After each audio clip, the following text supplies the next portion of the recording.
प्रारंभ करते हैं। सर्वप्रथम वाणी शुद्धि और ध्यान से। ओम शुक्लांबरधरं देवं शशिवर्णं चतुर्भुजं प्रसन्नवदनं ध्यायेत् सर्वविघ्नोपशान्तये।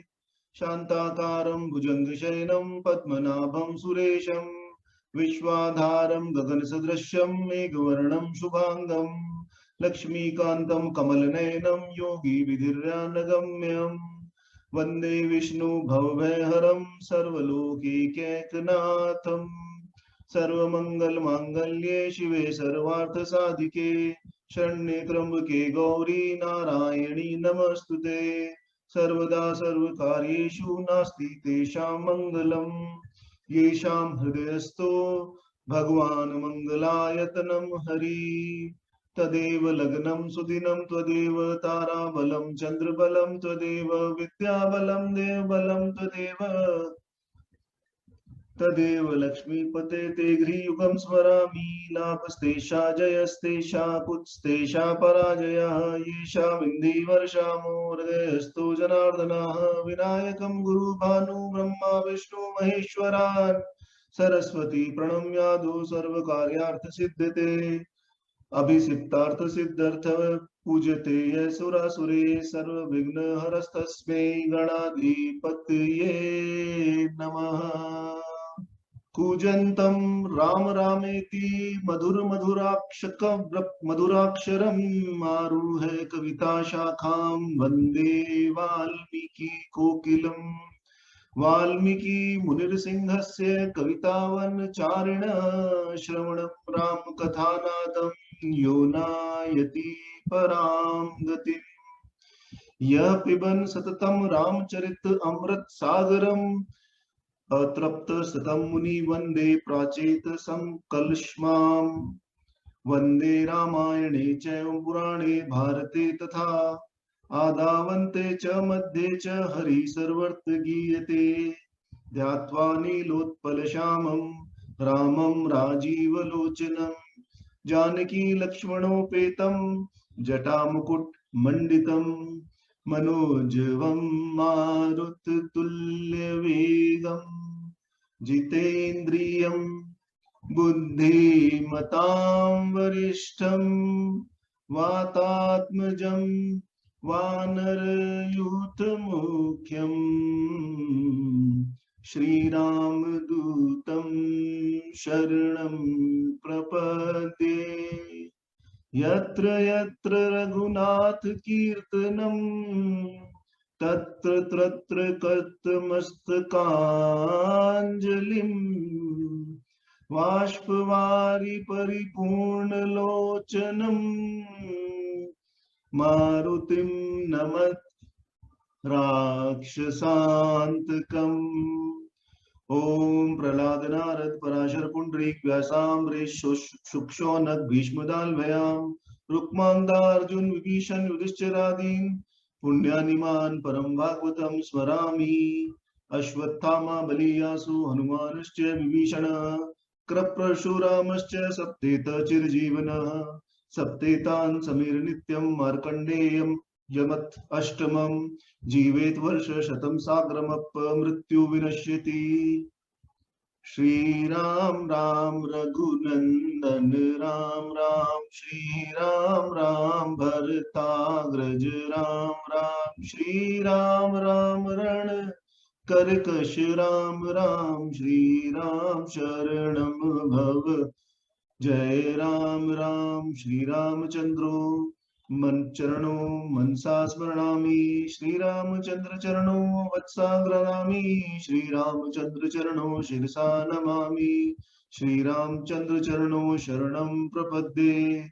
माता रामो मत्पिता रामचंद्र स्वामी रामो मत्सखा रामचंद्र सर्वसं मे रामचंद्रो दयालु नान्यं जाने नैव जाने न जाने। श्री राम रामेति श्री राम रामेति रमे रामे मनोरमे सहस्रनाम तत्तुल्यं राम नाम वरानने श्री राम नाम वरानने। ओम इति हरे राम राम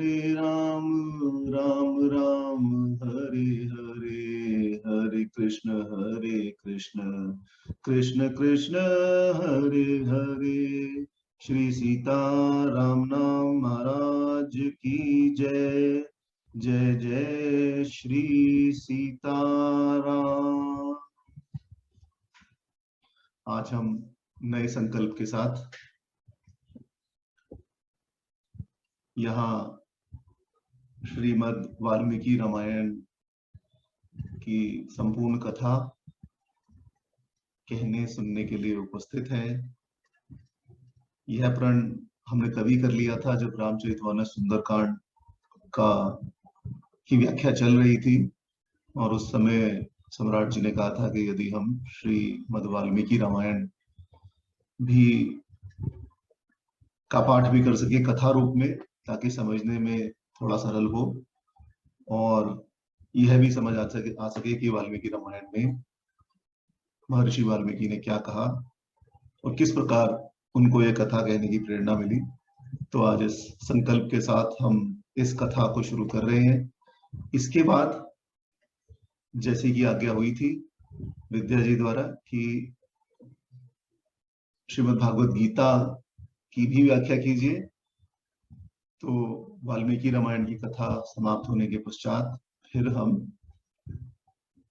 श्रीमद् भागवत गीता जी का अध्ययन और व्याख्या प्रारंभ करेंगे।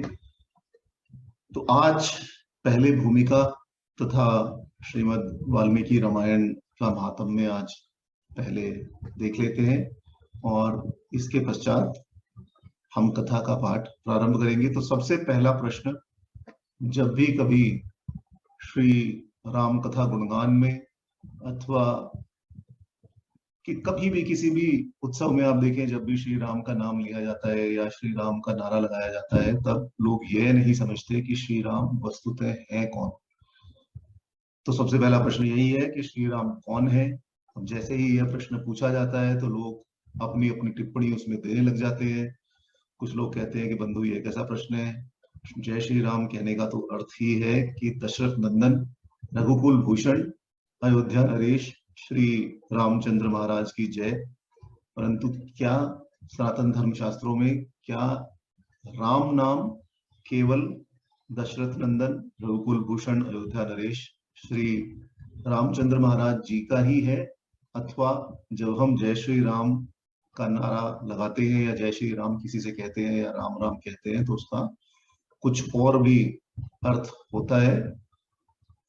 शास्त्रों में हम देखें तो राम शब्द व्यापक है या राम शब्द संकीर्ण नहीं है, और प्रणव मंत्र ओमकार की तरह ही, ओम की तरह ही पवित्र है।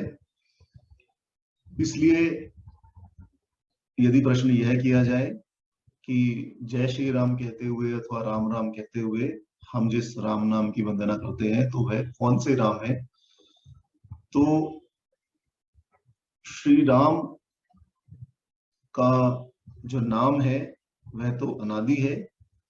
जैसा कि मैंने सुंदरकांड के प्रारंभ में भी कहा था कि श्री राम अवतार होने से अनेक युग पहले प्रहलाद और ध्रुव ने भी श्री राम नाम को जपा, और श्री राम नाम को जप कर ही उन्होंने सिद्धि प्राप्त की।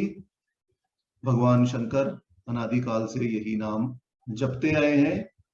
राम नाम परात्पर परतम ब्रह्म का है, और वही ध्रुव और प्रहलाद जी ने भी जपा था अंतर्यामी रूप से। जो सभी में रमते हैं वही राम कहलाते हैं। परंतु यदि बिना किसी भूमिका के हम देखें तो बड़ा अजीब सा, बड़ा अटपटा सा लगता है कि जब रामचरितमानस के बाल कांड में ही हम पढ़ते हैं कि राम नाम कर अमित प्रभावा, संत पुराण उपनिषद गावा, संतत जपत शंभु अविनाशी, शिव भगवान ज्ञान गुण राशि। तब जिसका अर्थ यह है कि संतों, पुराणों और उपनिषदों ने राम नाम के असीम प्रभाव का गान किया है। कल्याण स्वरूप ज्ञान और गुणों की राशि अविनाशी भगवान शंभु निरंतर राम नाम का जप करते हैं। अब ऐसा पढ़कर साधारण जन के मन में यही प्रश्न उठता है कि भगवान शिव राम नाम कैसे जप सकते हैं, क्योंकि शिव जी तो स्वयं भगवान है और श्री राम का जन्म त्रेता युग और द्वापर युग के संधि काल में हुआ था, तब यह कैसे संभव है कि शिव जी राम नाम का जप करते हैं? श्री राम शिव जी के नाम का जप करते हैं, यह बात तो समझ आती है, परंतु शिव जी श्री राम नाम का जप करते हैं, यह समझ नहीं आता।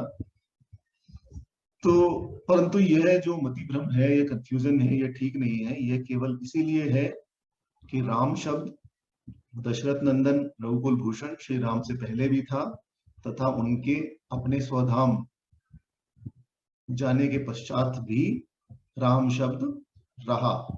तो राम शब्द से यदि हम देखें तो हमें रमण करने वाले श्री राम, उस सर्व अंतर्यामी परापर ब्रह्म परमात्मा का स्वरूप, परशुराम रघुकुल में अवतीर्ण राम, और यदुकुल वाले बलराम, और किसी किसी मत से शालिग्राम का भी बोध होता है।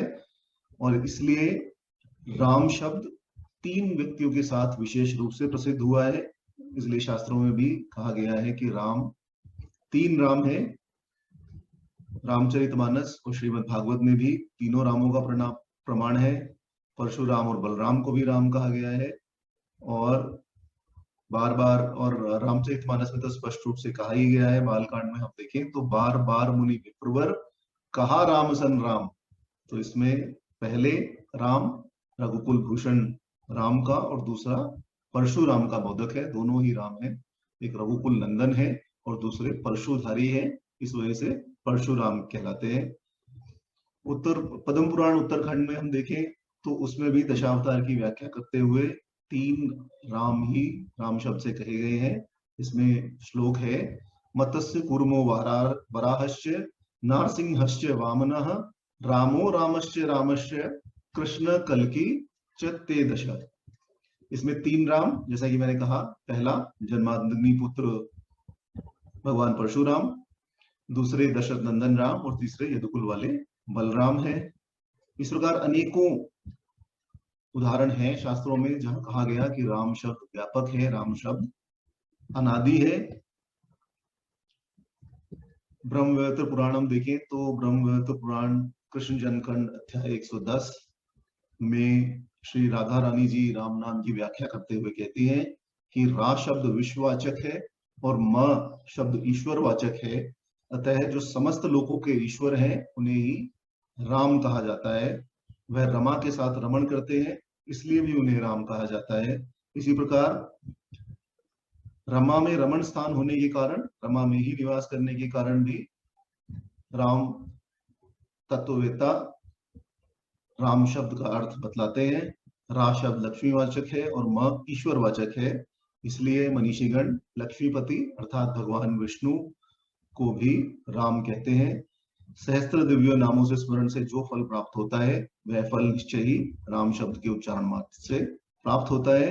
यह श्री राधा रानी ने ब्रह्मवैवर्त पुराण में कहा है। और पद्म पुराण में तो भगवान शिव ने पार्वती माता से कहा ही है कि राम रामेति रामेति रमे रामे मनोरमे सहस्त्र नाम तत्तुल्यम राम नाम वरानने।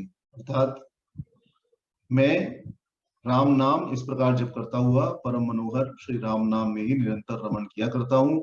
राम नाम संपूर्ण सहस्त्र नाम के समान है और राम नाम के अतिरिक्त और कुछ नहीं है। अब आप देखें तो कुछ पंथ, जैसे आप देखें कबीर पंथी, आप देखें सत्यनामी, सभी राम नाम जपते हैं, परंतु यह भी कहते हैं कि उनका राम सबसे न्यारा है, निरंकार निर्विकार है, वह दशरथ पुत्र नहीं है, वह अयोध्या का राजा नहीं है। और संत कबीर ने तो आप देखें तो परात्पर परब्रह्म परमात्मा का नाम ही राम के रूप में उपयोग किया है, और उसी की झलक आप सिख धर्म में भी देख सकते हैं। वाल्मीकि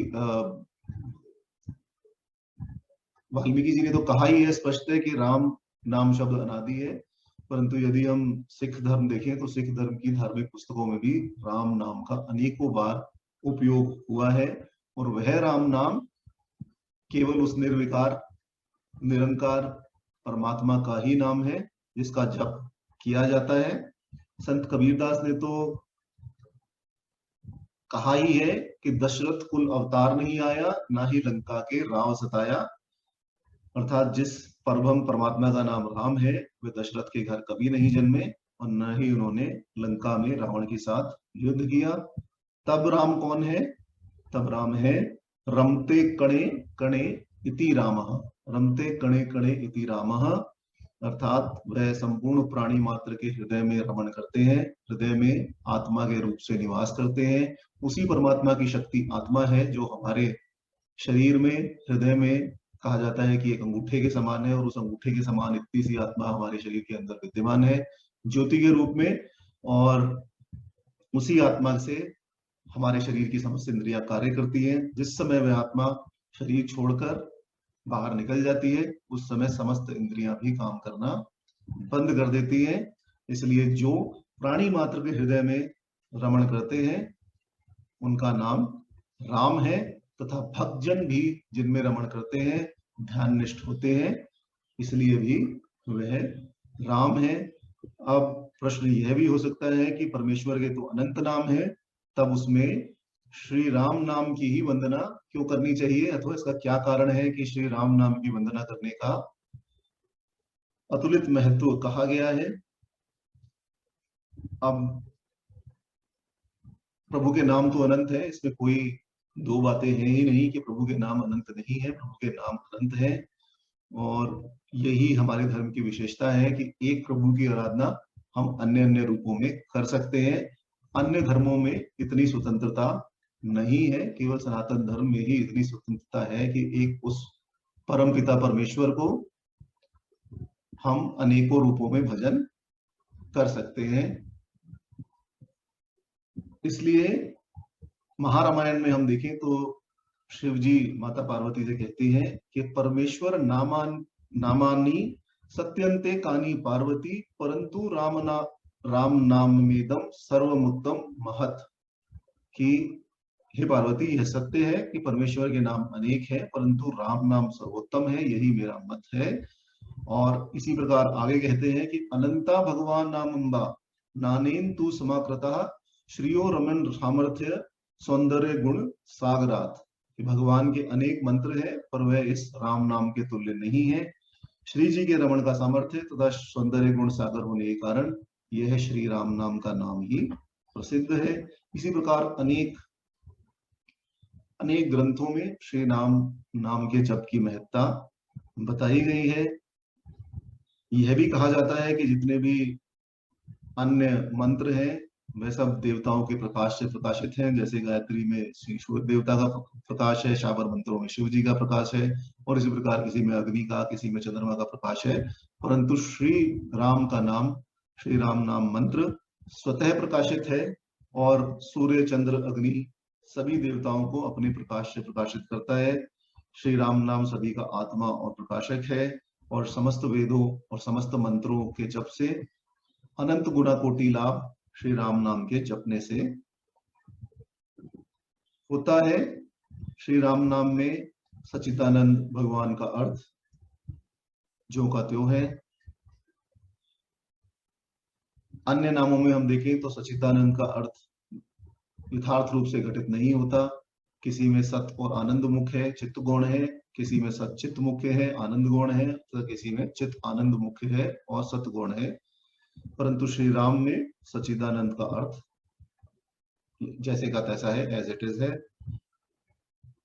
ऐसा उदाहरण किसी अन्य भगवान नाम में नहीं सुना जाता, और न ही किसी अन्य नाम के समस्त वर्णों की ऐसी पृथक महिमा देखी जाती है जैसे कि श्री राम के नाम की है। इसीलिए श्री राम नाम को शास्त्रों में मंत्र राज कहा गया है, जिसमें कहा जाता है कि जो कोई श्री राम षडक्षर मंत्र राज का नित्य जप करता है, वह करोड़ों बार इतिहास, पुराण और उपनिषदों का अध्ययन कर चुका, वह 10,000 करोड़ प्रणव का भी जप कर चुका।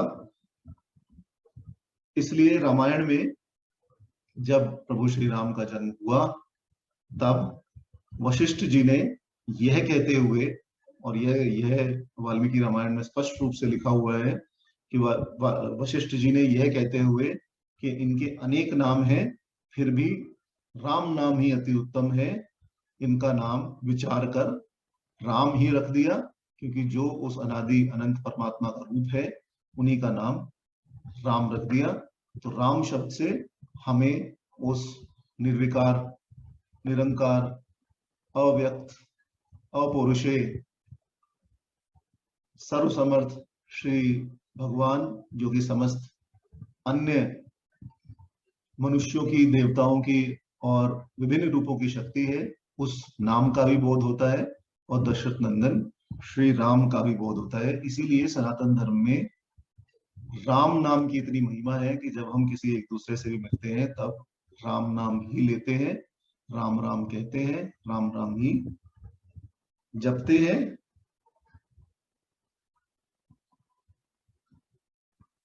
कहने को बहुत कुछ है, कहां तक कहा जाए। राम नाम की महिमा असीम है, अनंत है, परंतु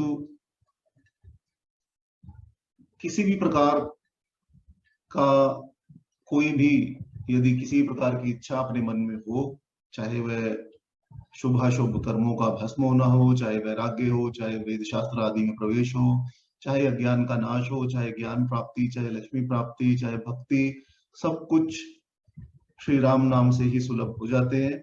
इसलिए इन वस्तुओं की चाह रखने वाले किसी मनुष्य को राम नाम का जप अवश्य ही करना चाहिए। कहा गया है, श्री राम शरणम समस्त जगताम, राम बिना का गति, रामेण प्रतिहंते कलिमलम, रामाय कार्य नमः, रामात्रस्याति काल भीम भुजगो, रामस्य सर्वम वशे, रामे भक्ति खंडिता भवतु में, राम त्वमेव आश्रया। अर्थात श्री रामचंद्र जी समस्त संसार को शरण देने वाले हैं। श्री राम के बिना दूसरी कौन सी गति है। कलयुग में श्री राम ही समस्त दोषों को नष्ट कर देते हैं, अतः श्री राम जी को नमस्कार करना चाहिए। श्री राम से काल रूपी भयंकर सर्प भी डरता है। जगत का सब कुछ श्री राम के वश में है। श्री राम में मेरी अखंड भक्ति बनी रहे। हे राम, आप ही मेरे आधार है। अब प्रश्न यह हो सकता है कि उस निर्विकार परब्रह्म ने, भगवान विष्णु ने, भगवान विष्णु के रूप में, सगुण रूप में अवतार क्यों लिया। तो इस विषय में भगवान विष्णु ने श्री राम का अवतार क्यों लिया, तो पहले तो एक चीज आप यह स्पष्ट कर लीजिए कि ब्रह्मा विष्णु महेश कोई देवता नहीं है, वो उसी परमात्मा की विभूतियां हैं जिनको की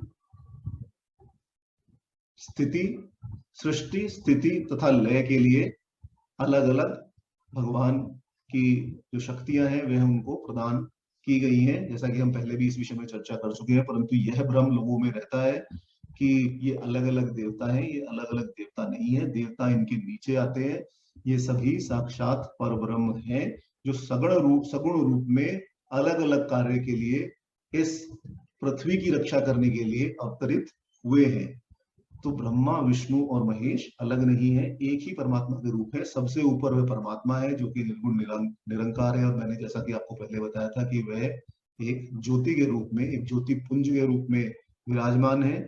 उसके नीचे, उनके नीचे उन्हीं की तीन विभूतियां जिनको अलग अलग कार्यों के लिए शक्तियां दी गई है, वह ब्रह्मा विष्णु और महेश है। और ब्रह्मा विष्णु और महेश के नीचे फिर अलग अलग देवता नियुक्त किए गए हैं। फिर देवताओं के प्रकार हैं, यक्ष किन्नर इत्यादि जातियां हैं, गंधर्व यक्ष किन्नर आदि जातियां हैं, फिर मनुष्य है, और फिर उसके बाद नीचे, जैसा कि हमने पिछले रविवार को चर्चा की थी कि जिस प्रकार क्रमोन्नति के क्रम से हिंदू थ्योरी ऑफ इवोल्यूशन के हिसाब से आत्मा ऊपर की ओर बढ़ती है या नीचे की ओर गिरती है, किसी भी योनि को प्राप्त कर सकती है। कहने का मतलब यह है कि जब हम कहते हैं कि भगवान विष्णु ने श्री राम का अवतार लिया, तब उस साक्षात परब्रह्म परमेश्वर ने ही श्री राम का अवतार लिया। और इसके विषय में, अब क्यों लिया, इसके विषय में अनेक कथाएं पुराणों में उपलब्ध है। पहली कथा यह है कि भगवान विष्णु अपने दो द्वारपालों जय और विजय को शाप से मुक्त कराने के लिए इस पृथ्वी पर अवतरित हुए। श्रीमद् भागवत में यह कथा वर्णित है, जिसमें कहा गया है कि भगवान ब्रह्मा जी के 4 पुत्र थे, जिनका नाम सनक, नंदन, सनातन और सनत कुमार था। ये तीनों भगवान ब्रह्मा के विचारों से उत्पन्न हुए। इन्हें हम कहा जाता है कि यही चारों वेद हैं जो साक्षात रूप में प्रकट हुए, और अपने तपोबल के कारण आयु में बड़े होने पर भी यह केवल 5 या 6 वर्ष की आयु वाले ही दिखाई देते हैं। तो एक बार ये सभी सनकादिक मुनि भगवान विष्णु के दर्शन के लिए वैकुंठ लोक को आए। उस समय जय और विजय नाम के 2 द्वारपाल भगवान विष्णु के वैकुंठ लोक के बाहर पहरा दे रहे थे। जब सनकादिक मुनि वैकुंठ द्वार से होकर अंदर जाने लगे वैकुंठ लोक में, तब जय विजय ने उनको रोक लिया और जब सनकादिक मुनियों ने अपना परिचय दिया तो यह दोनों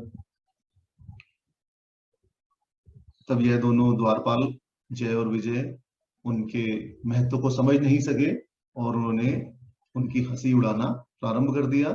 तब क्रोधित होने पर सनकादिक मुनियों ने उन्हें 3 जन्मों तक राक्षस कुल में उत्पन्न होने का श्राप दे दिया।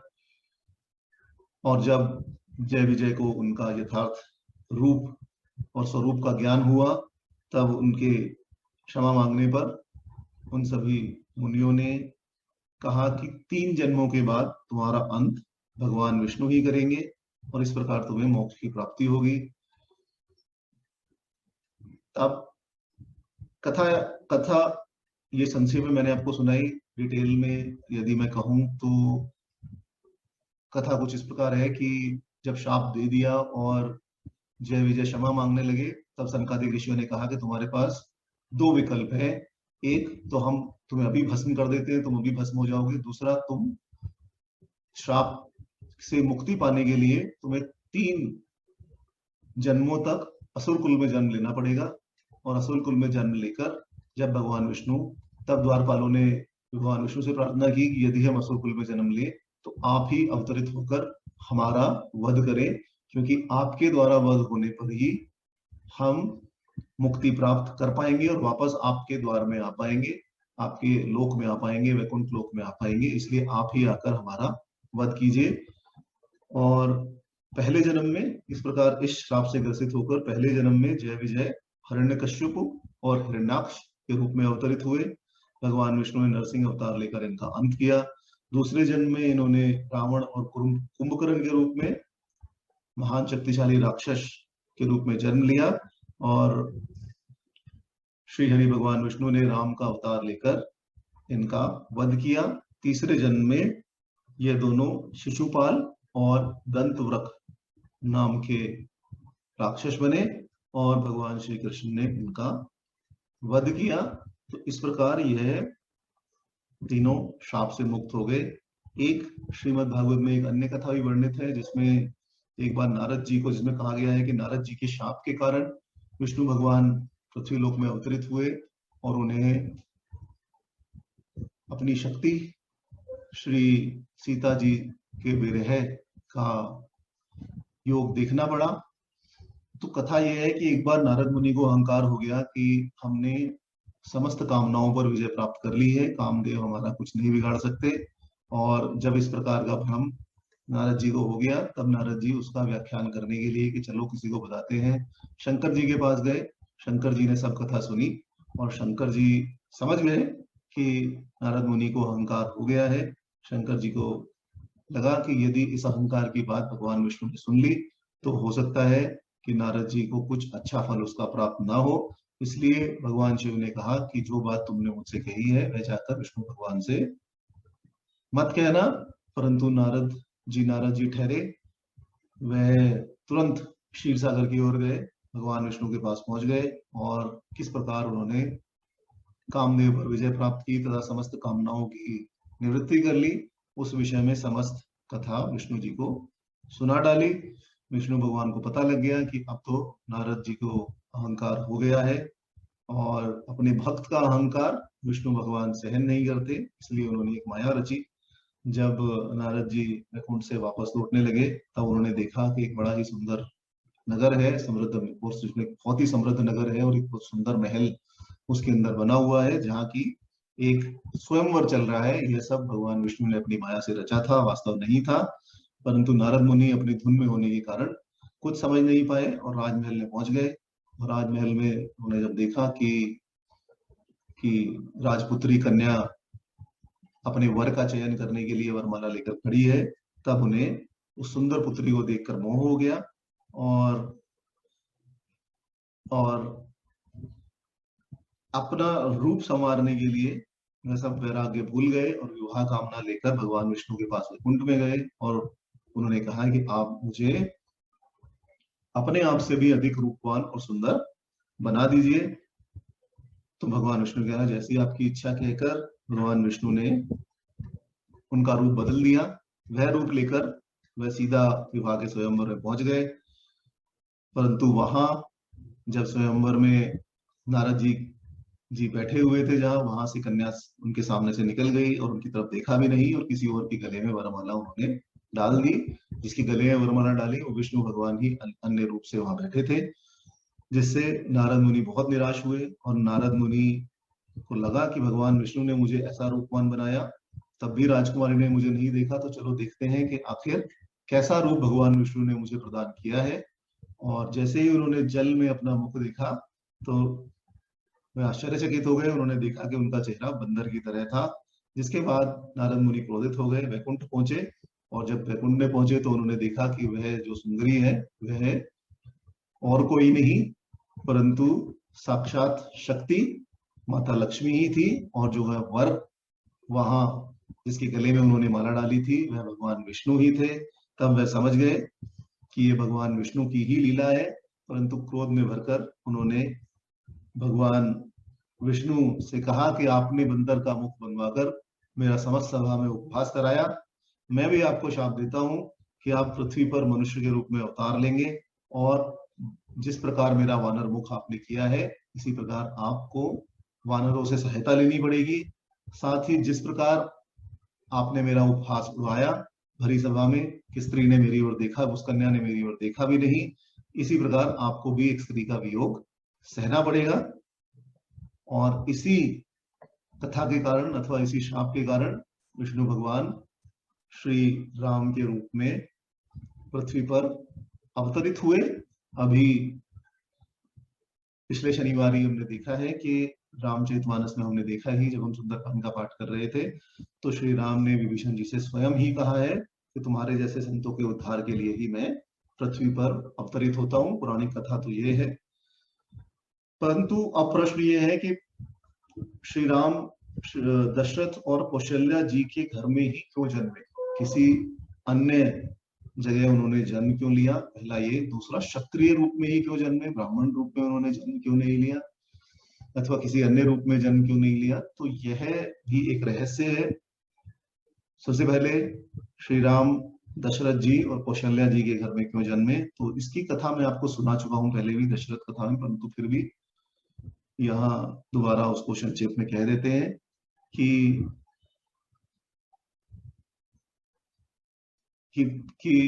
इस 71 चतुर्युगी कल्प के प्रारंभ में जब स्वयंभू मनु हुए, स्वयंभू मनु और शत्रुपा जब वृद्धावस्था को प्राप्त हो गए तो दोनों एक पैर पर खड़े रहकर विष्णु भगवान की घोर तपस्या करने लगे। दोनों की तपस्या देखते हुए भगवान विष्णु अत्यंत प्रसन्न हुए और प्रसन्न होकर उन्होंने भगवान मनु और शत्रुपा दोनों को दर्शन दिए और वरदान मांगने को कहा। परंतु भगवान मनु ने कहा कि प्रभु आपका दर्शन करके हमारा जीवन धन्य हो गया, हमें अन्य अब कुछ भी नहीं चाहिए। और ऐसा कहते हुए दोनों की तब भगवान विष्णु ने माता शत्रुपा से कहा कि आप बताइए आपको कुछ यदि किसी वर की इच्छा है।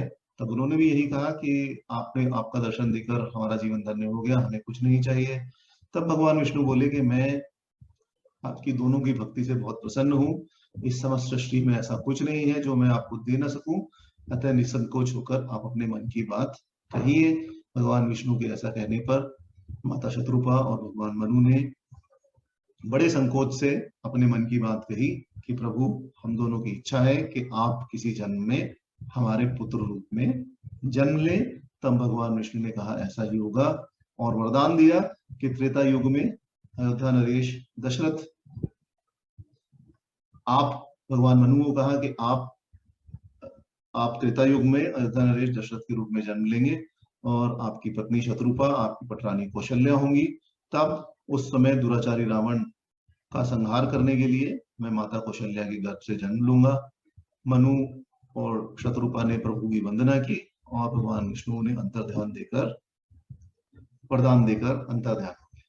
अब पौराणिक कहानी तो यहाँ तक है कि चलिए पौराणिक कहानी हो गई, परंतु अब इस प्रश्न का उत्तर नहीं होता कि क्षत्रिय रूप में ही क्यों जन्म लिया, किसी अन्य रूप में अवतार क्यों नहीं लिया, और किस कारण से उन्होंने वह पृथ्वी पर अवतरित हुए। तो अब आप यदि श्री राम अवतार से पहले परशुराम अवतार देखें तो परशुराम अवतार में भगवान विष्णु ब्राह्मण रूप में अवतरित हुए थे, और परशुराम अवतार के समय जो अव्यवस्था पृथ्वी पर फैल गई थी कि क्षत्रिय वर्ग अत्यंत ही अधर्मी हो गया था और अधर्म कार्य करने लग गया था, ब्राह्मणों की हत्या करने लग गया था, तब उस पृथ्वी की व्यवस्था करने के लिए परशुराम अवेशावतार में अवतरित हुए। विष्णु भगवान परशुराम अवतार में अवतरित हुए और उन्होंने 21 बार समस्त पृथ्वी के क्षत्रियों का नाश कर दिया, जिससे क्षत्रिय बलहीन हो गए और पृथ्वी पर एक बार फिर अव्यवस्था छा गई, अमर्यादा छा गई। और उस अमर्यादा को, अव्यवस्था को दूर करने के लिए प्रभु श्री राम दशरथ जी के घर में क्षत्रिय कुल में उत्पन्न हुए और उन्होंने संसार में आदर्श जीवन का उदाहरण स्थापित किया। और वह विष्णु भगवान एक रूप में नहीं, जैसा कि मैंने आपको कहा था कि श्री राम, श्री भरत, श्री लक्ष्मण और शत्रुघ्न के रूप में स्थापित हुए। राम अवतार में भगवान विष्णु किस प्रकार 4 भाग में प्रकट हुए यह हम देख ही चुके हैं, जिसमें कहा गया है, वाल्मीकि रामायण में ही बालकांड में कहा गया है कि चारों रानियों ने 4 पुत्रों को जन्म दिया, जिसमें कौशल्या जी से श्री रामचंद्र जो कि भगवान विष्णु के अर्धांश थे, कैकेयी माता से भरत जी जो भगवान विष्णु के चतुर्थांश थे, सुमित्रा जी ने 2 पुत्रों को जन्म दिया, लक्ष्मण जी और शत्रुघ्न जी जो कि विष्णु भगवान के अष्टमांश थे। इस प्रकार जब हम रामावतार कहते हैं तब इन चारों भाइयों का अर्थ हम लेते हैं, और इस प्रकार रामावतार में अर्धांश, चतुरांश और 2 अष्टमांश मिलकर भगवान विष्णु पूर्ण रूप से अवतरित हो गए।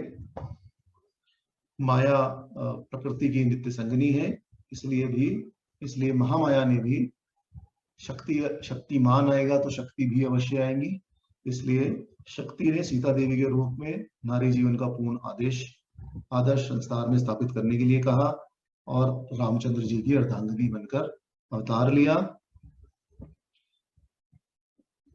क्यों अवतार लिया, सीता माता ने अवतार क्यों लिया, इसके विषय में आप देखें तो राम उत्तर उपनिषद में कहा गया है कि श्री राम सानिध्य वशात जगदाधार कारिणी उत्पत्ति स्थिति संहार कारिणी सर्वदेही नाम स सीता भवती गेया मूल प्रकृति संगीता। अर्थात श्री परमात्मा रूपी श्री राम के सानिध्य से जगत की आधार रूपणी सृष्टि स्थिति प्रलय कारिणी मूल प्रकृति रूपा श्री सीता देवी है। राम अवतार में नरदेव से भगवान का अवतार आदर्श मानव जीवन बताने के लिए हुआ और नारी देवी रूप से प्रकृति माता सीता रूप में अवतरित होकर आदर्श नारी जीवन का दृष्टांत संसार में स्थापित करने के लिए प्रकट हुई। इसलिए समस्त अंशावतारों में आप देखें तो राम अवतार मुख्यतम है और इसलिए संसार में राम अवतार की इतनी पूजा भी है। और जैसा कि मैं आपको कह रहा था कि व्यवस्था संसार में, धर्म और स्थिति की व्यवस्था तभी तक रह सकती है जब तक कि ब्रह्मांड में नियम और व्यवस्था ठीक रहे, वर्णाश्रम अपने आश्रम के हिसाब से काम करते रहे और सभी के कार्यों में सामंजस्य स्थापित रहे। परशुराम अवतार के समय 21 बार क्षत्रियों का वध कर देने के कारण यह सामंजस्य बिगड़ गया था, इसलिए श्री भगवान को श्री राम के रूप में अवतार लेकर ब्राह्मण तथा क्षत्रिय दोनों शक्तियों के सामंजस्य स्थापित करने के लिए उन्होंने क्षत्रिय रूप में अवतार लिया। उस समय भले ही समता स्थापित हो गई और तो उसका असर क्या हुआ, क्षत्रिय शक्ति यदि कम हो गई तो उसका असर यह हुआ कि ब्राह्मणों की शक्ति बढ़ने लगी और ब्राह्मण कुल में उत्पन्न व्यक्ति भी अत्यंत दुराचारी हो गए। रावण का साक्षात दृष्टांत हमारे सामने है ही कि रावण ब्राह्मण कुल में विश्रवा मुनि का पुत्र था, पौलस्त्य मुनि का पौत्र था, परंतु असुर गुणों से युक्त था और राक्षस एक प्रकार से वह बन गया इन उद्देश्यों की पूर्ति करने के लिए, और एक तो शक्ति का धर्म स्थापित करने के लिए तथा इन सब असुरों का नाश करने के लिए जो कि अपने वर्णाश्रम धर्म से अलग चल रहे थे। भगवान श्री राम रूप में क्षत्रिय वंश में प्रकट हुए। हम देखें तो रामायण के सभी पात्र, किसी भी पात्र को आप उठा ले, सभी चरित्र शिक्षा का भंडार है। भगवान विष्णु के अंश से उत्पन्न राम, लक्ष्मण, भरत, शत्रुघ्न आदि चारों भाइयों ने अपने चरित्रों से संसार में अपूर्व आदर्श स्थापित किया। किसी भी पात्र को आप देखें तो श्री रामचंद्र जी के रूप में पूर्ण नर, पूर्ण मानव का आदर्श स्थापित हुआ। सीता माता के चरित्र में पूर्ण नारी का आदर्श स्थापित हुआ। हनुमान जी के रूप में पूर्ण सेवक, विभीषण जी के रूप में पूर्ण शरणागत, माता कौशल्या और सुमित्रा आदि के रूप में पूर्ण माता, और कहा तक कहें कि अयोध्या की जनता ने भी आदर्श जनता का दृष्टांत स्थापित किया। किस प्रकार जब श्री राम को वनवास हो गया तब संपूर्ण अयोध्या की जनता ही उनके पीछे पीछे चल पड़ी कि आप जा रहे हैं तो हम भी जाएंगे, जहां राजा रहेगा वहां हम भी रहेंगे। और यह आदर्श इसलिए स्थापित किए गए कि साधारण मनुष्य, प्रत्येक गृहस्थ अपने जीवन को पूर्ण बनाने के लिए इन चरित्रों की ओर देख सके तथा इस जीवन में तथा अगले जीवन में, इस लोक में और परलोक में आनंद प्राप्त कर सके। तो यही श्री राम अवतार का रहस्य है। क्यों अवतार लिया, राम कौन है, यही इस सब का रहस्य है। अब एक प्रश्न और आता है कि महर्षि वाल्मीकि रामायण और गोस्वामी जी की रामचरितमानस में क्या अंतर है। संक्षेप में मैंने ये पहले भी कहा था जब हम श्री रामचरितमानस सुंदरकांड का पाठ कर रहे थे। तो यदि हम देखें सबसे पहले तो दोनों में कोई अंतर नहीं है। वाल्मीकि, जैसा कि मैंने कहा था कि वाल्मीकि जी ही तुलसीदास जी के रूप में कलयुग में उत्पन्न हुए और भाषा में उन्होंने रामायण की रचना की। दोनों रामायण की विषय वस्तु एक ही है। महर्षि वाल्मीकि जी ने रामायण की रचना क्यों की, उसके उत्तर में बालकांड के अध्याय 4 में वह स्वयं ही कहते हैं कि काव्यम रामायणम कृत्यम सीताश्चरितम महत् पौलत्स्वध नित्येवं चकार चरित व्रत। अर्थात महर्षि वाल्मीकि जी ने सीता के चरित्र से युक्त संपूर्ण रामायण नामक महाकाव्य का, जिसका दूसरा नाम पौलत्स्वध अथवा रावण वध था, की रचना की तथा इसका अध्ययन लवकुश को कराया। इसी प्रकार गोस्वामी तुलसीदास जी भी श्री रामचरितमानस के बालकांड में लिखते हैं, सती शिरोमणि सिय गुण गाथा, सोई गुण अमल अनूप गाथा पाथा। अर्थात श्री सीता, सती शिरोमणि श्री सीता जी के गुणों की जो कथा है वही इसका जल अर्थात श्री रामचरितमानस का निर्मल और अनुपम गुण है। इस प्रकार दोनों में ही श्री सीता जी के महान चरित्र का उत्कर्ष है। और यदि हम गुण त्रय कोश देखें तो उसमें भी यही कहा गया है कि श्रीमद् रामायणापि परम प्रणति तव चरित्रे।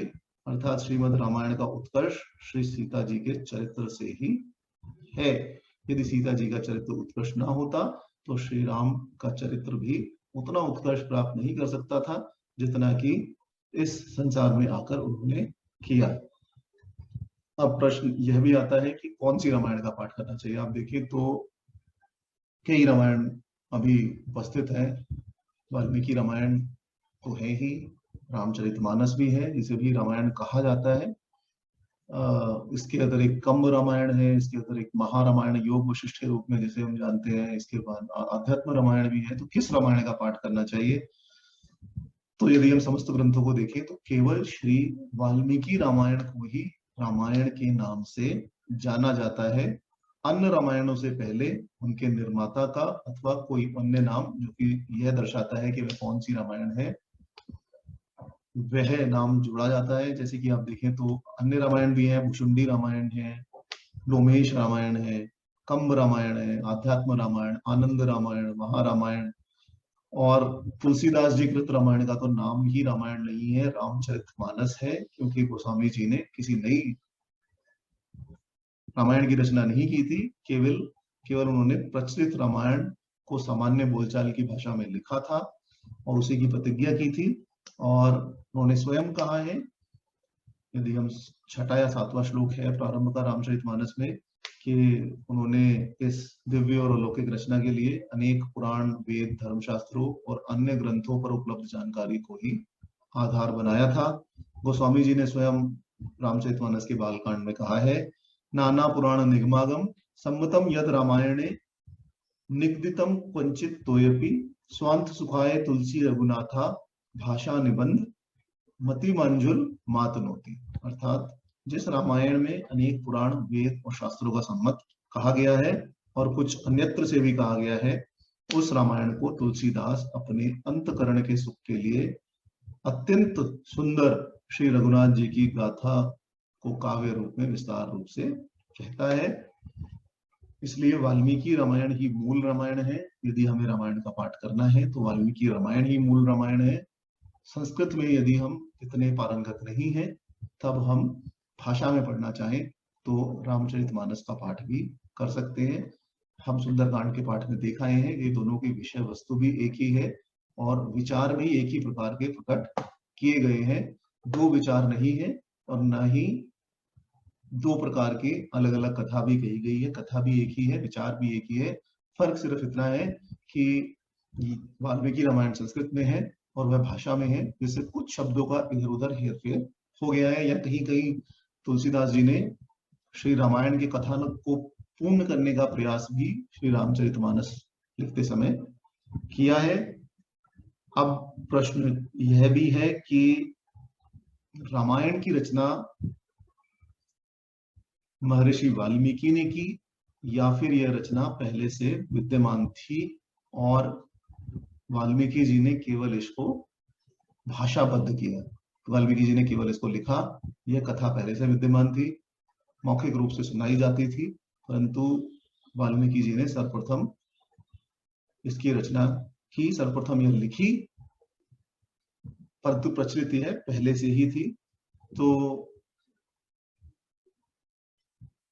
अब सबसे पहले यदि हम देखेंगे वाल्मीकि जी कौन थे, तो आप अनेक लोगों से पूछे तो अनेक प्रश्न आपको सुनाई देंगे। कोई कहेगा चोर थे, कोई कहेगा डाकू थे, कोई कहेगा शूद्र थे, कोई कुछ कोई कुछ। तो आपको अलग अलग कहानियां सुनने को मिलेंगी कि वाल्मीकि जी ये थे, वाल्मीकि जी वो थे, परंतु ऐसा नहीं है। यदि हम वाल्मीकि रामायण ही देखें तो अपनी कथा उन्होंने खुद ही सुनाई है। जब वन गमन के समय श्री राम भारद्वाज मुनि के आश्रम में एक रात निवास करने के पश्चात सुबह उठकर नौका द्वारा उन्होंने यमुना नदी को पार किया और चित्रकूट की ओर जाने लगे, तब वहां वाल्मीकि जी का आश्रम था। वाल्मीकि जी ने श्री राम, लक्ष्मण जी और जानकी जी को देखा और तुरंत उठकर खड़े हो गए। उन्होंने उनका उचित सत्कार किया। प्रार्थना इत्यादि करने के पश्चात उन्होंने अपनी कथा श्री राम को सुनाना प्रारंभ किया। वाल्मीकि जी ने जो कहा, वाल्मीकि जी ने कहा कि पूर्व समय में मैं किरातों के साथ रहता था और उन्हीं लोगों के साथ बड़ा हुआ। मैं जन्म मात्र से ब्राह्मण था, परंतु आचरण से सदा शूद्र था। मुझ अजितेंद्रिय के साथ अनेक शूद्र पुत्र उत्पन्न हुए। उस समय चोरों के साथ रहने के कारण मैं चोर के समान हो गया। मैं नित्य प्रति धनुष बाण लेकर प्राणियों को मारने वाले यमराज के समान था। एक समय मैंने घोर वन में सप्त ऋषियों को देखा। वह अपनी प्रभा के साक्षात अग्नि और सूर्य के समान प्रकाशमान थे। उनका सब कुछ छीन लेने की लोभ से मैं उनके पीछे दौड़ा और बोला ठहरो। तब मेरी आवाज सुनकर वे सप्तऋषि रुक गए और उन्होंने मुझसे पूछा कि हे द्विजाधम, द्विजों में अधम, तुम क्या करने आ रहे हो? तुम हमारे समीप आकर हमसे क्या चाहते हो? तब वाल्मीकि जी ने कहा कि मेरे अनेक पुत्र भूख से व्याकुल हैं, अतः उनके भरण पोषण के लिए मैं कुछ आपसे लेने आ रहा हूँ। उन्हीं के संरक्षण के लिए मैं इस वन में घूमता हूँ और जो कुछ मुझे मिलता है, जो कोई प्राणी जिसका वध करके मैं ले जा सकता हूँ, वह ले जाता हूँ और उसी का वह भक्षण करते हैं। अतः मैं इसी ही आशा से आपके पास आ रहा हूँ। इस पर वह सप्तऋषि बोले कि आप एक काम करो, आप अपने परिवार के पास जाकर पूछाओ, अलग अलग पूछाओ कि प्रतिदिन तुम जिस पाप का संचय करते हो क्या वे उस पाप का भी भाग लेंगे अथवा नहीं लेंगे। जब तक तुम लौट कर आओगे हम यहीं रहेंगे, हम कहीं नहीं जाएंगे। वाल्मीकि जी ने ऐसा सुनकर अपने घर गए और उन्होंने सबसे बारी बारी पूछना शुरू किया, स्त्री पुत्र आदि से पूछा, परंतु सभी ने केवल एक ही उत्तर दिया कि हमारा आपका अधिकार है हमारा पालन पोषण करना और हमारा अधिकार है आपके द्वारा पालित होना। अब आप वह पालन पोषण हमारा किस प्रकार करते हैं ये आपकी समस्या है, ये हमारी समस्या नहीं है। इसलिए आपका जो पाप है वह केवल आपको ही प्राप्त होगा, वह हम सबको प्राप्त नहीं होगा। हम तो केवल जो फल द्रव्य आदि आप लाते हैं हम केवल उसके भागीदार हैं, हम आपके पाप के भागीदार नहीं हैं। यह सुनकर वाल्मीकि जी वापस आए और उन्होंने सप्त ऋषियों से कहा कि मुझे वैराग्य उत्पन्न हो गया है, अब आप मुझे किसी प्रकार यह बताइए कि जितने पाप मैंने किए हैं उन पापों का क्षय मैं कैसे करूं। तब सप्त ऋषियों ने कहा कि आप उठिए, संत समागम करने से आपका जन्म आज सफल हो गया, हम तुम्हें मंत्र का उपदेश देते हैं जिससे तुम इन पापों से मुक्त हो जाओगे। उन्होंने आपस में विचार किया कि यह ब्राह्मण तो है परंतु अधम है और दुराचारी है और और किसी प्रकार उपदेश द्वारा यत्न द्वारा इसकी रक्षा करनी चाहिए। तब उन्होंने कहा कि आप राम नाम का जप कीजिए, राम नाम का जप करने से आपके समस्त पापों का क्षय हो जाएगा, समस्त पाप समाप्त हो जाएंगे। परंतु वाल्मीकि जी ने कहा कि मैं तो इतना अधम हूं, इतने अधिक पापों का संचय कर चुका हूं कि राम नाम भी अपने जिह्वा पर नहीं ला सकता। तब सप्तऋषियों ने कहा कि आप मरा मरा शब्द का उच्चारण कीजिए, मरा मरा कहने से राम राम का उच्चारण होगा और जब तक हम लौट कर ना आए तब तक आप इसी तरह एकांतवास करते हुए मरा मरा शब्द का पाठ कीजिए, जप कीजिए।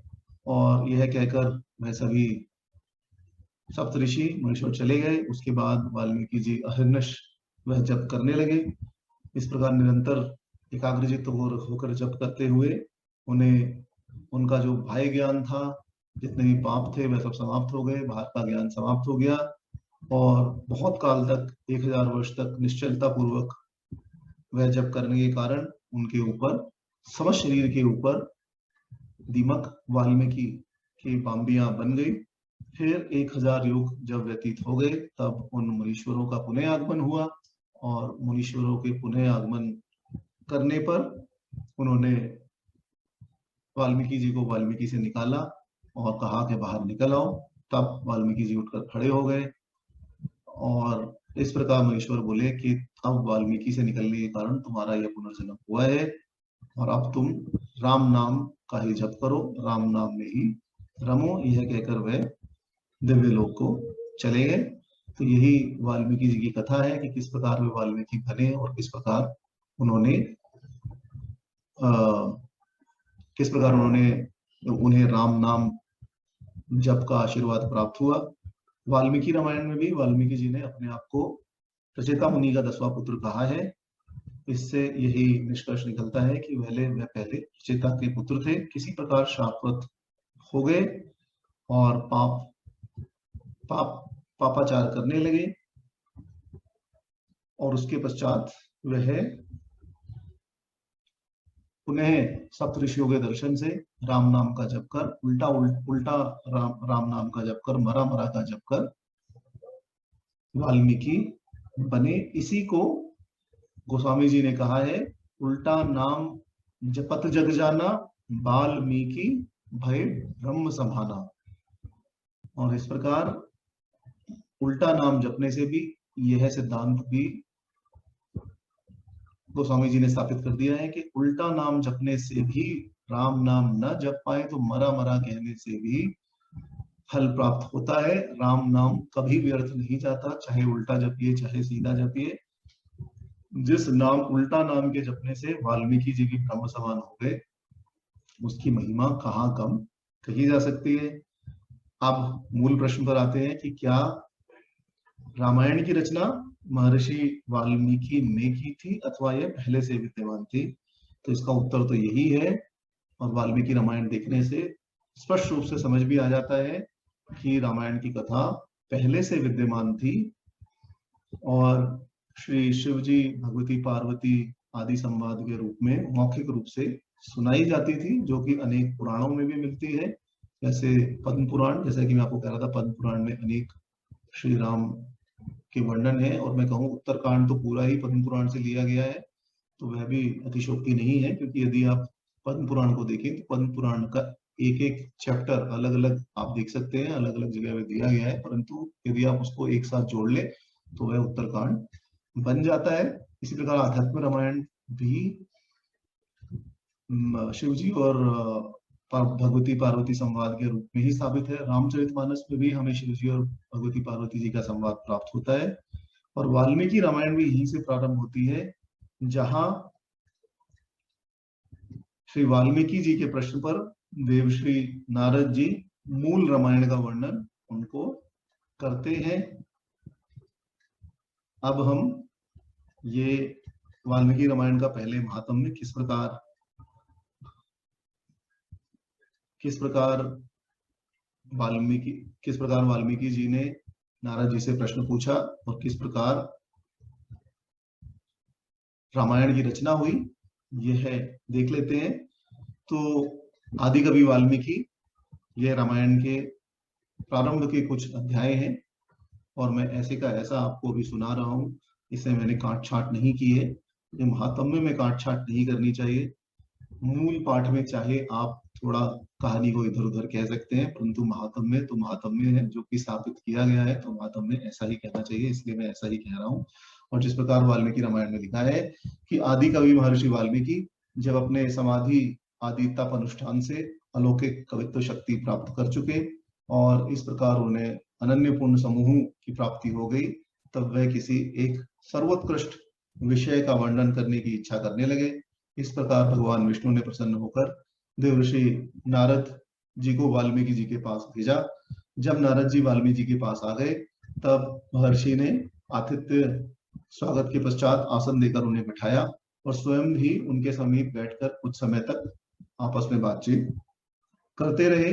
फिर कुछ समय पश्चात 100 अध्याय तत्पर, वेदज्ञ पुरुषों में श्रेष्ठ, मुनियों में उत्तम श्री नारद जी से तपस्वी ऋषि वाल्मीकि जी ने पूछा कि हे मुने, इस संसार में गुणवान, वीरवान, धर्मज्ञ, सत्यवक्ता, दृढ़वती, सुंदर, चरित्रवान, सभी प्राणियों का हितैषी, विद्वान, सब शास्त्रों का जानने वाला, सब कार्य समर्थ, एक ही प्रिय दर्शन, आत्मज्ञ, क्रोध को जीतने वाला, कांतिमान और असूया रहित अर्थात किसी की निंदा न करने वाला, ऐसा कौन पुरुष है जिसके रणांगन में क्रोध करने पर, युद्ध में क्रोध करने पर देवता भी भयभीत हो जाते हैं।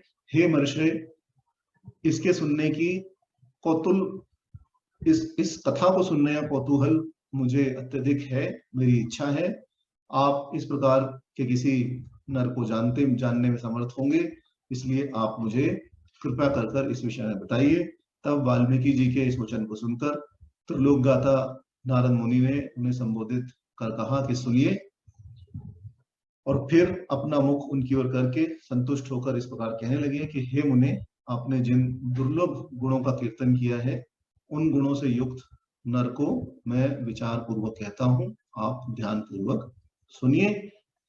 व्यवस्थ मनु वंश में, इक्ष्वाकु वंश में उत्पन्न एक ऐसे पुरुष हैं जो संसार में राम नाम से विख्यात है।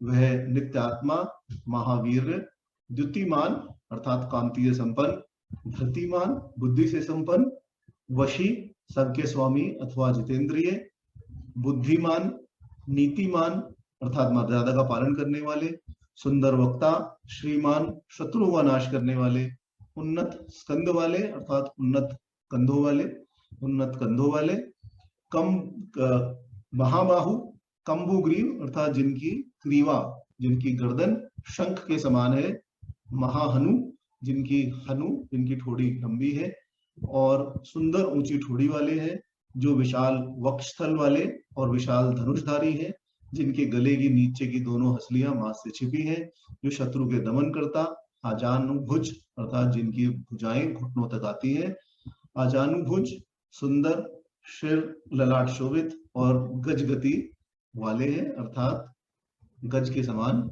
मंथर गति से चलते हैं। उनकी जो चाल है वह अत्यंत रमणीय है। जिस प्रकार आप देखें तो जिस प्रकार एक मतवाला हाथी झूम झूम कर चलता है, इसी प्रकार उनकी चाल है।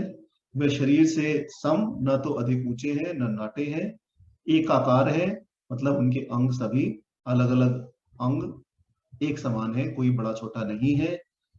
सभी अंग स्निग्ध, देह के चिकने रंग वाले, मासल वक्षस्थाले, विशाल नेत्र, लक्ष्मीवान और शुभ लक्षण संयुक्त है।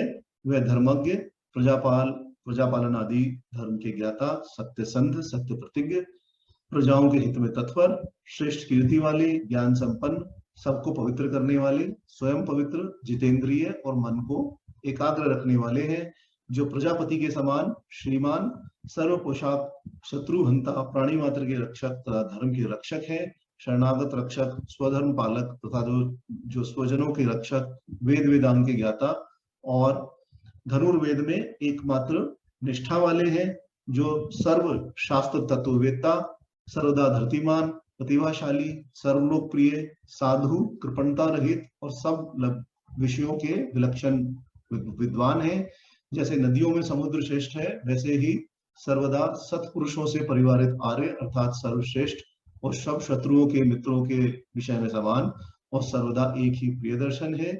इस प्रकार वह सर्वगुण संपन्न, कौशल्यानंदन वर्धन, गंभीरता में समुद्र के समान और धैर्य में हिमाचल के समान है। वह विष्णु के समान बलवान, चंद्रमा के समान प्रियदर्शन, क्रोध में कालाग्नि और पृथ्वी के समान क्षमाशील है। उनका त्याग कुबेर के समान है और सत्य भाषण में साक्षात धर्म के समान स्थित है। ऐसे वे सर्वगुण संपन्न तथा सत्य पराक्रमी श्री राम है। इस प्रकार श्रेष्ठ गुणों से युक्त, प्रजा के हित में तत्पर और सब पुत्रों में ज्येष्ठ प्रिय पुत्र रामचंद्र जी का राजा दशरथ ने प्रजा वर्ग का हित करने की इच्छा से प्रेमवश युवराज पद पर युक्त करने की इच्छा की। तब उन रामचंद्र के राज्याभिषेक की तैयारी देखकर महामती दशरथ की पत्नी कैकेयी ने अपने पहले के पाए हुए वरों को राजा से मांगा। अब यहां तक यदि आप देखें तो यहाँ श्री राम का शारीरिक रूप से ही वर्णन है और उनके गुणों का भी यथार्थ रूप से वर्णन है। अब मैं यहाँ यही कहना चाह रहा हूं कि यदि आप यहाँ देखें तो जिस प्रकार के गुण और जिस प्रकार की शारीरिक समता अथवा शारीरिक गुण दर्शाए गए हैं, इसी के आधार पर मूर्तियां बनती हैं। मूर्तियां कोई जो भी श्री भगवान के श्री विग्रह बनते हैं, वह श्री विग्रह कोई अपनी कल्पना से नहीं बनाता। वह श्री विग्रह केवल इसी से बनते हैं जिनकी व्याख्या हमारे शास्त्रों में दी गई है। इसी प्रकार अनेकों शास्त्रों में भगवान विष्णु की भी व्याख्या है, श्री शिव जी की भी व्याख्या है। इसीलिए आप देखेंगे कि जब अलग अलग मूर्तियां बनाई जाती है, अलग अलग श्री विग्रह बनाए जाते हैं, तब उन श्री विग्रहों में इन सब बातों का ध्यान रखा जाता है और यह भी देखा जाता है कि यह सब गुण जो उन भगवान के रूप में बताए गए हैं, जैसे श्री राम की मूर्ति बनाई जाएगी तो श्री राम की मूर्ति यह सब देखते हुए बनाई जाएगी कि उनके उन्नत स्कंद हैं, उनकी कंबू ग्रीव है, शंख के समान उनकी गर्दन है, महाहनु और सुंदर ऊंची ठोड़ी वाले हैं, विशाल वक्षस्थल वाले हैं, विशाल धनुर्धारी। तो इस प्रकार वह मूर्ति बनाई जाएगी। ऐसा नहीं है कि किसी ने अपनी कल्पना से बना दी और कल्पना से बना के वह समाप्त हो गई। बहुत से लोग इस पर प्रश्न उठाते हैं कि जब भगवान श्री राम को किसी ने देखा ही नहीं, तब तो उनकी मूर्ति कैसे बना सकते हो? तो उसका उत्तर यही है कि मूर्ति कभी भी कल्पना से नहीं बनाई जाती। मूर्ति हमेशा, जो मंदिर में मूर्ति स्थापित होती है, वह हमेशा शास्त्रों को प्रमाण मानकर ही बनाई जाती है, उसके अतिरिक्त नहीं बनाई जाती। आजकल जो है नया ट्रेंड चल पड़ा है कि गणेश जी मोटरसाइकिल पर बैठे हैं और गणेश जी हवाई जहाज पर बैठे हैं, यह सब शास्त्र सम्मत नहीं है और ऐसी मूर्तियां बनानी नहीं चाहिए। मूर्ति केवल उसी प्रकार से बनानी चाहिए जिस प्रकार उन भगवान का वर्णन शास्त्रों में किया गया है। तो वाल्मीकि रामायण में स्पष्ट रूप से वर्णन किया गया है कि श्री रामचंद्र जी का क्या स्वरूप है, किस प्रकार उनका वर्ण है, किस प्रकार उनके एक एक अंग है, और इसी प्रकार श्री विग्रह बनाया जाता है। आगे आगे की कथा नारद जी ने सुनाते हुए कहा कि महावती दशरथ की पत्नी कैकेयी ने अपने पहले के पाए हुए वरों को राजा से मांगा, जिसमें श्री राम को वनवास और भरत जी को राज्य प्राप्त हो। श्री दशरथ जी ने सत्य वचन के धर्म पाश में बंधकर प्रिय पुत्र राम को वनवास दे दिया और श्री रामचंद्र जी भी कैकेयी का प्रिय करने के लिए और पिता की आज्ञा का पालन करने के लिए वन को चले गए। तब सुमित्रा नंदवर्धन विनयशील लक्ष्मण जी, जो अपने बड़े भाई राम को अत्यंत ही प्रिय थे, उनसे रहा नहीं गया और अपने सुबंधुत्व का परिचय देते हुए स्नेहवश वन को जाने वाले अपने भाई के पीछे पीछे वह भी चल पड़े। फिर जनक के कुल में उत्पन्न सीता जी भी, जो अवतीर्ण हुई देवमाया की भांति सुंदर सर्वलक्षण संपन्न, नारियों में उत्तम वधु, श्री राम की प्रिय भार्या, नित्य पाणतुल्य हितकारिणी, श्री राम के प्राण रक्षण में जो सदा सावधान रहती थी, श्री राम के पीछे चली जैसे चंद्रमा के पीछे रोहिणी चलती है। समस्त पूर्ववासी तथा राजा दशरथ बहुत दूर तक उनके पीछे पीछे गए। फिर श्रृंगेरपुर में अपने प्रिय निषादराज गुह के पास पहुंचकर धर्मात्मा श्री रामचंद्र जी ने सूत को, सारथी को विदा कर दिया। फिर लक्ष्मण, सीता और गुह सहित श्री रामचंद्र जी अत्यंत जल वाली श्री गंगा जी के पार उतरकर एक दूसरे वन में जाकर भारद्वाज जी से मिले और उनकी आज्ञा से चित्रकूट की ओर चले गए, जहां रमणीक पर्णशाला की कुटी बनाकर वह तीनों व्यक्ति वन में विचरने लगे। इसीलिए चित्रकूट का इतना महत्व शास्त्रों में कहा गया है। अन्य भी कारण है, परंतु एक कारण यह भी है कि श्री रामचंद्र जी ने वहीं अपनी पर्णशाला, पर्णकुटी बनाई थी और वहीं काफी समय तक उन्होंने निवास किया था।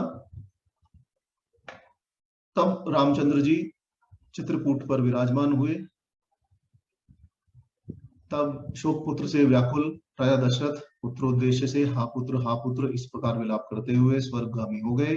उनके स्वर्गगमन के पश्चात वशिष्ठ आदि ब्राह्मणों के द्वारा राज्य के लिए नियुक्त किए जाने पर भी महाबली भरत ने राज्य की इच्छा नहीं की और श्री रामचंद्र जी के चरण सेवक बने। वह वीर राम की प्रसन्नता के लिए वन में उनके पास पहुंचे। वन में जाकर भरत ने पूज्य पुरुषों की मर्यादा को स्थापित किया और आर्य भाव से सत्य पराक्रमी श्री रामचंद्र जी के पास जाकर अपने इष्ट मनोरथ की याचना की तथा श्री रामचंद्र जी से कहा कि हे धर्मज्ञ, राजा तो आप हैं ही और ऐसे हैं कि सुमुख, परमोदार और बड़े ही यशस्वी हैं, परंतु महाबली रामचंद्र जी ने पिता के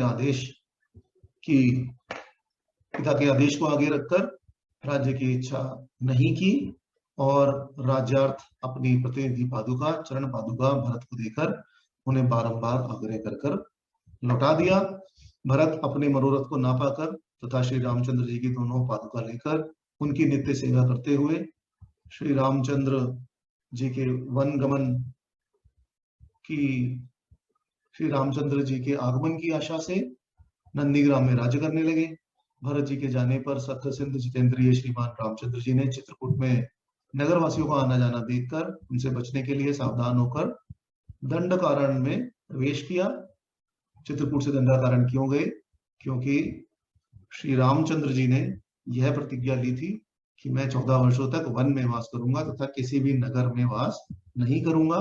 जब अयोध्या वासियों को पता लगा कि श्री रामचंद्र जी चित्रकूट में विराजमान हैं, तब सभी अयोध्यावासी उनके समीप आकर रहने लगे। अब यदि आप नगर में रहे या नगरवासी आपके पास आकर रहे, एक ही बात है। इसलिए श्री रामचंद्र जी वहां से चल पड़े और दंडक अरण्य में उन्होंने प्रवेश किया।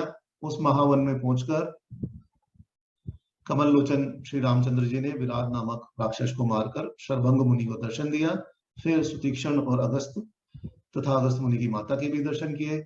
फिर अगस्त मुनि के वचनों से परम प्रसन्न होकर इंद्रधनुष, खग और अक्षय बाण वाले 2 तुनीनों को उन्होंने अगस्त मुनि से प्रेम पूर्वक ग्रहण किया और उस वन के वनचारी जीवों के साथ निवास किया।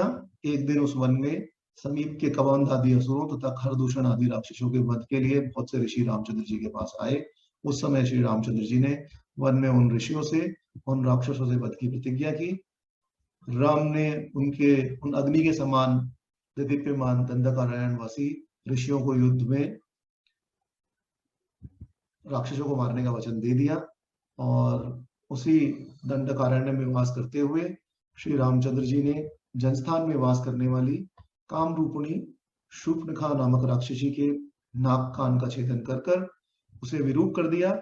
शूर्पणखा को विरूप करने के पश्चात जब उसके वाक्यों से सभी राक्षस इकट्ठे होकर श्री रामचंद्र जी पर युद्ध करने के लिए चढ़ आए, तब खर, त्रिशिरा और दूषण नामक राक्षसों को उनके समस्त अनुचरों सहित युद्ध में श्री रामचंद्र जी ने संहार कर दिया।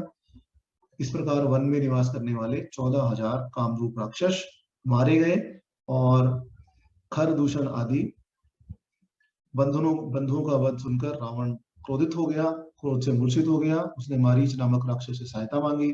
मारीच ने बहुत प्रकार से मना किया कि हे रावण, बलवान रामचंद्र जी के साथ तुम्हें विरोध करना उचित नहीं है। तब काल प्रेरित रावण मारीच के वाक्य का निरादर कर उन्हें साथ लेकर श्री रामचंद्र के आश्रम में गया और जब श्री रामचंद्र और फिर उनकी पर्णकुटी के समीप जा पहुंचा, तब उस मायावी ने अपना रूप, मारीच ने अपना रूप स्वर्ण रूप का कर लिया, कनक मृग बन गया और तब उन दोनों नृपुत्रों को ले जाकर अपना प्राण त्याग दिया। तब अवसर पाकर रावण ने सीता जी को साथ लेकर अपना मार्ग पकड़ा। मार्ग में सीता जी का रुदन सुन जटायु ने रोका। रावण ने जटायु नामक रथ को मारकर श्री राम की पत्नी का अपहरण कर लिया। जब मारीच को मारकर लक्ष्मण सहित श्री रामचंद्र पर्णकुटी में पहुंचे तो वहां सीता जी को न देखकर बहुत ढूंढने लगे। आगे जाकर मार्ग में मारे हुए गृध को देखकर और रावण द्वारा मैथिली का हरण सुनकर इंद्रियों से व्याकुल होकर और शोक संतप्त होकर राघव विलाप करने लगे। उसी शोक में उन्होंने जटायु का दाह किया। फिर वन में सीता को खोजते हुए उन्होंने बहुत से राक्षसों को भी देखा और एक विकराल रूप घोर दर्शन जो कबंध नामक राक्षस पर उनकी दृष्टि पड़ी तो उसका भी वध कर उन्होंने उन महाबाहु रामचंद्र ने उनका भी दाह संस्कार किया। तब स्वर्ग जाते हुए कबंध ने उनसे कहा कि हे राघव, आप धर्म निपुण श्रमणी अर्थात परिवाजक रूप चतुर्थ आश्रम को प्राप्त धर्माचरी शबरी के आश्रम में जाइए जो यहाँ से थोड़ी दूरी पर है। तब महातेजस्वी शत्रुनाशक श्री रामचंद्र जी शबरी के आश्रम में गए। शबरी ने उनकी पूजा की। फिर श्री रामचंद्र वहां से पंपा सरोवर की ओर गए। वहां उनकी हनुमान नामक वानर से भेंट हुई। फिर हनुमान के वचनों से सुग्रीव जी मिले। तब महाबली राम ने अपना प्रयोजन सब वृत्तांत, विशेषकर सीता का वृत्तांत सुग्रीव जी से कहा। रामचंद्र जी के उस वृत्तांत को सुनकर सुग्रीव जी ने अग्नि को साक्षी मानकर श्री राम से मैत्री की और अत्यंत दुखी होकर श्री वानरराज सुग्रीव ने स्नेह पूर्वक बाली विरोध का संपूर्ण कथन श्री रामचंद्र जी से कहा। श्री रामचंद्र जी ने बालीवध की प्रतिज्ञा की। तब सुग्रीव ने बाली के बल का वर्णन किया क्योंकि उसे श्री राम के बल के विषय में नित्य शंका थी। इससे उन्होंने श्री राम की परीक्षा के लिए दुदुम्बी दैत्य का पर्वताकार शरीर दिखाया। उसे देखकर महाबाहु अमित बलशाली राम ने यह कितना है ऐसा निरादर पूर्वक कहकर बाएं पैर के अंगूठे से ठोकर मारकर उसके समस्त शरीर के ढेर को समीपवर्ती पर्वत पर फेंक दिया और रसातल को भेद दिया। राम के इस कार्य से सुग्रीव मनी और प्रसन्न हुए और उन्हें राम पर विश्वास हो गया। महाकवि सुग्रीव उस समय उनके साथ किष्किंधा की ओर को गए। वहां पहुंचकर स्वर्ण के समान पिंगल वर्ण वाले कपिशेष सुग्रीव ने गर्जना की। तब उस नाद को सुनकर कपीश्वर बाली घर से निकल आया। उस युद्ध में राघव ने एक ही बाण से बाली को मार दिया। बाली को मारकर रामचंद्र जी ने सुग्रीव जी को उस किष्किंधा राज्य का राजा बना दिया। तब वानरों में श्रेष्ठ सुग्रीव जी ने जनकात्मजा श्री सीता जी की खोज करने के लिए सब वानरों को बुलाकर उन्हें ढूंढने के लिए भेजा। हनुमान संपाति नाम गृध के वचन से 100 योजन विस्तृत खारे समुद्र को लांग गए। उन्होंने रावण पालित लंकापुरी में पहुंचकर अशोक वाटिका में बैठी सीता जी को देखा जो श्री रामचंद्र जी का ही ध्यान कर रही थी। हनुमान जी ने श्री रामचंद्र जी के अंगूठी रूप चिन्ह को निवेदन कर तथा श्री रामचंद्र जी की कुशल वार्ता आदि कहकर वैदेही का समाधान किया अर्थात सब प्रकार से धैर्य दिया और अशोक वाटिका के समस्त वाटिका को चूर्ण कर डाला। फिर 5 सेनापतियों और 7 मंत्री पुत्रों को मारकर शूर अक्षय कुमार नामक रावण के पुत्र को भी चूर्ण कर दिया। तब इंद्रजीत के चलाए ब्रह्मास्त्र से स्वयं ही बंध गए। यद्यपि वे ब्रह्मास्त्र से मुक्त थे, तब भी ब्रह्मा के वरदान से इंद्रजीत के चलाए हुए ब्रह्मास्त्र से उन्होंने अपने आप को बंधा लिया और राक्षसों द्वारा इधर उधर खींचते हुए वीर हनुमान उनकी समस्त यातनाओं को सहते रहे। और फिर केवल मिथिला राजता सीता जी के स्थान को छोड़कर महावीर ने संपूर्ण पुरी को जला दिया और श्री रामचंद्र जी से सीता दर्शन रूप प्रिय आख्यान कहने के लिए लौट आए। अमित बुद्धिशाली वीर हनुमान ने वहां जाकर रामचंद्र जी की प्रदक्षिणा की और उनके समस्थित होकर यह समाचार निवेदन किया कि हे राम, मैंने सीता जी को देखा। तत्पश्चात राम सुग्रीव के साथ महादुदुभी समुद्र के पास गए और उन्होंने सूर्य के समान अमित वाणी से समुद्र से प्रार्थना की। जब समुद्र उत्पन्न नहीं हुआ तब उन्होंने अपने बाणों से समुद्र को शुद्ध कर दिया। तब नदियों का स्वामी समुद्र अपना रूप धारण कर उनके सामने उपस्थित हुआ। समुद्र के वचन से राम ने वानर नल के द्वारा सेतु की रचना कराई और उस सेतु रूप मार्ग से लंकापुरी में जाकर युद्ध में रावण को मारा। सीता जी को पाकर फिर रामचंद्र को बड़ी लज्जा हुई। अंत में श्री रामचंद्र जी ने भरी सभा में उस पतिव्रता सीता जी से मर्म भेदी वचन कहे। तब इस बात को न सहकर श्री सती सीता ने अग्नि में प्रवेश किया। तब अग्नि के वचन से उन्होंने सीता को दोष रहित जाना। महात्मा राघव के इस महान कर्म से देवर्षियों गणों सहित चराचर संपूर्ण तरलोक संतुष्ट हो गया। फिर लंका के राज्य पर विभीषण को अभिषिक्त कर रामचंद्र कृतकृत्य और शोक रहित हो गए। सब देवताओं से वर प्राप्त किया। फिर रामचंद्र ने संग्राम में मरे हुए वानरों को वापस जीवित किया। विभीषण जी सहित पुष्पक विमान में बैठकर वे अयोध्या के लिए चल पड़े। मार्ग में भारद्वाज मुनि का उन्होंने आश्रम पाया। वहां पहुंचकर सत्य पराक्रमी रामचंद्र जी ने भरत जी के पास हनुमान जी को भेजा। फिर सुग्रीव सहित पूर्व वृतांत कहते हुए वह पुष्पक विमान से नंदीग्राम की ओर चल पड़े। नंदीग्राम में पहुंचकर माताओं सहित श्री रामचंद्र जी ने जटा त्याग की और सीता जी सहित फिर राज्य में स्थित हुए। सारे लोकों में आनंद छा गया। लोग प्रसन्न, सुखी, संतुष्ट, पुष्ट, सुंदर धर्माचरण करने वाले शरीर रोग रहित अर्थात मानसिक व्यथा रहित और दुर्भिक्ष भय रहित हो गए। जिसका भविष्य यह हुआ कि राम राज्य में न कोई पुरुष पुत्र मृत्यु देखेगा और स्त्रियां भी सदा सुहागिन और पतिव्रता होंगी। न अमी का भय होगा, न अग्नि का भय होगा, न ही जीव जल में डूबेंगे, न वायु जन्य भय होगा, न ज्वर का, न क्षुधा का, न चोर का। सभी नगर राष्ट्र धन से युक्त होंगे। सतयुग की भांति सभी प्रसन्न रहेंगे। महायशस्वी श्री रामचंद्र जी बहुत से दक्षिणा वाले सैकड़ों अश्वमेध यज्ञ करके यज्ञ पुरुष का भजन करते हुए 10,000 करोड़ गायें तथा असंख्य धन ब्राह्मणों को देंगे। सैकड़ों राजवंशों की स्थापना करेंगे। लोक में चारों वर्ग अपना अपना मन अपने अपने धर्म में लगाएंगे। फिर 11,000 वर्ष तक राज्य करके श्री रामचंद्र जी ब्रह्मलोक को प्रस्थान करेंगे। यह रामचरित्र वेदों के समान पवित्र, पापनाशक और पुण्यदायक है। जो पुरुष इसका पाठ करेगा वह सभी पापों से मुक्त हो जाएगा। इस आयु कारक रामायण आख्यान को पढ़ता हुआ मनुष्य पुत्र पौत्रों और बंधु भृतगणों सहित सर्वदा सुखी रहेगा। परलोक गमन पर स्वर्ग सुख का प्राप्त करेगा। यदि ब्राह्मण इस संक्षिप्त रामायण का पाठ करता है वह वाणी की श्रेष्ठता को प्राप्त होता है। क्षत्रिय भूमिपति होता है। वैश्य अपने व्यवहार वृत्ति से लाभ प्राप्त करता है और शूद्र महत्व को प्राप्त करता है। तो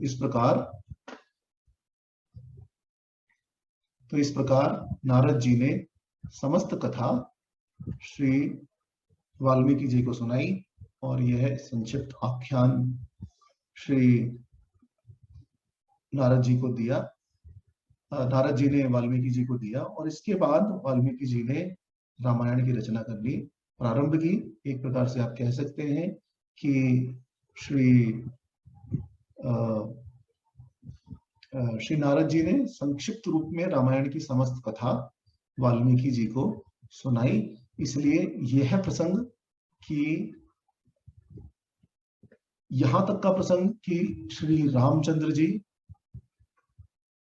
रावण वध के पश्चात अयोध्या को लौट आए, यहां तक की कथा पहले से विद्यमान थी। श्री वाल्मीकि जी ने किसी नई कथा की रचना करना प्रारंभ नहीं किया था, यह पहले से विद्यमान थी, यह जग जग में व्याप्त हो चुकी थी, सभी इससे परिचित थे। इसीलिए नारद जी ने यह कथा सुनाई और इसके पश्चात यह कथा वाल्मीकि जी को सुनाई और वाल्मीकि जी ने रामायण की रचना करना प्रारंभ किया। अब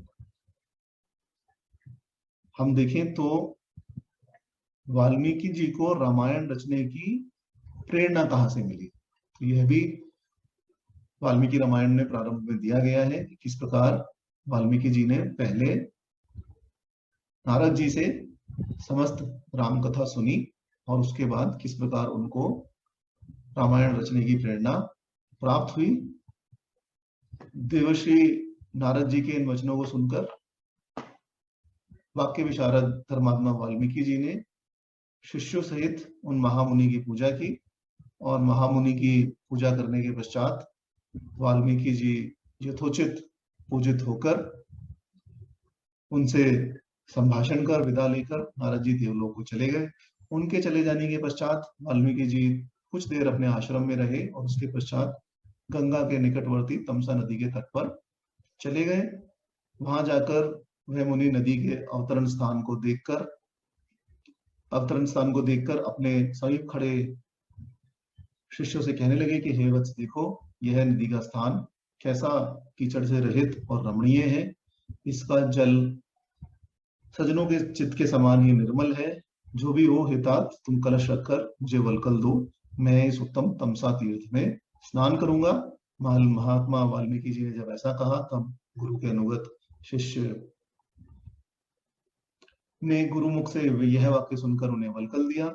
जितेंद्र वाल्मीकि जी ने शिष्य से वलकल ग्रहण किया और तट पर स्थित वन में इधर उधर टहलकर वन देखने लगे। तभी उन्होंने वन के निकट एक उत्तम चकवा चकवी क्रौंच पक्षी के जोड़े को सुस्वर से गान करते हुए देखा और विचरते हुए देखा। इतने में ही एक महापापी अकारण ही वैर करने वाला निषाद ने आकर वाल्मीकि जी के देखते देखते उस जोड़े में से चकवे को मार डाला। उसको रुधिर में डूबते हुए, खून में सने हुए पृथ्वी पर लौटते हुए देखकर मृतक जानकर उसकी पत्नी क्रौंची अत्यंत करुणा से रुदन करने लगी। नर पक्षी की यह दुर्दशा देखकर धर्मात्मा मुनि को बड़ी दया आई और रोती हुई क्रौंची का अंतर्नाद सुनकर ऋषि कहने लगे कि यह कार्य तुमने बड़ा ही अधर्मजनक किया है और निषाद से बोले कि रे निषाद, तुझे कभी शाश्वत शांति नहीं मिलेगी, क्योंकि तूने इस क्रौंच के जोड़े में से एक को निरपराध ही मार डाला। और उनके मुख से यह श्लोक अनायास ही निकल गया। मां निषाद प्रशिष्टाम त्वमंगम शाश्वती समः यत क्रौंच मिथुनादेप मधि काम मोहितम। श्री वाल्मीकि जी व्याध को इस प्रकार शाप देकर बारंबार ये चिंता करने लगे कि मैंने पक्षी के लिए व्याकुल चित्त से यह क्या कह डाला। तब मुनि पुंगव महर्षि मन ही मन यह चिंता करते हुए अपने शिष्य से बोले कि हे वत्स, शोकार्थ होकर यह जो श्लोक प्रवर्त हुआ है यह अन्यथा नहीं होगा, क्योंकि यह पादबद्ध अक्षर समस्त समान और तंत्री लय समन्वित है, इसलिए यह श्लोक रूप होगा। वाल्मीकि जी के यह वचन सुनकर भारद्वाज जी ने उनकी बड़ी प्रशंसा की, इससे मुनि संतुष्ट हुए।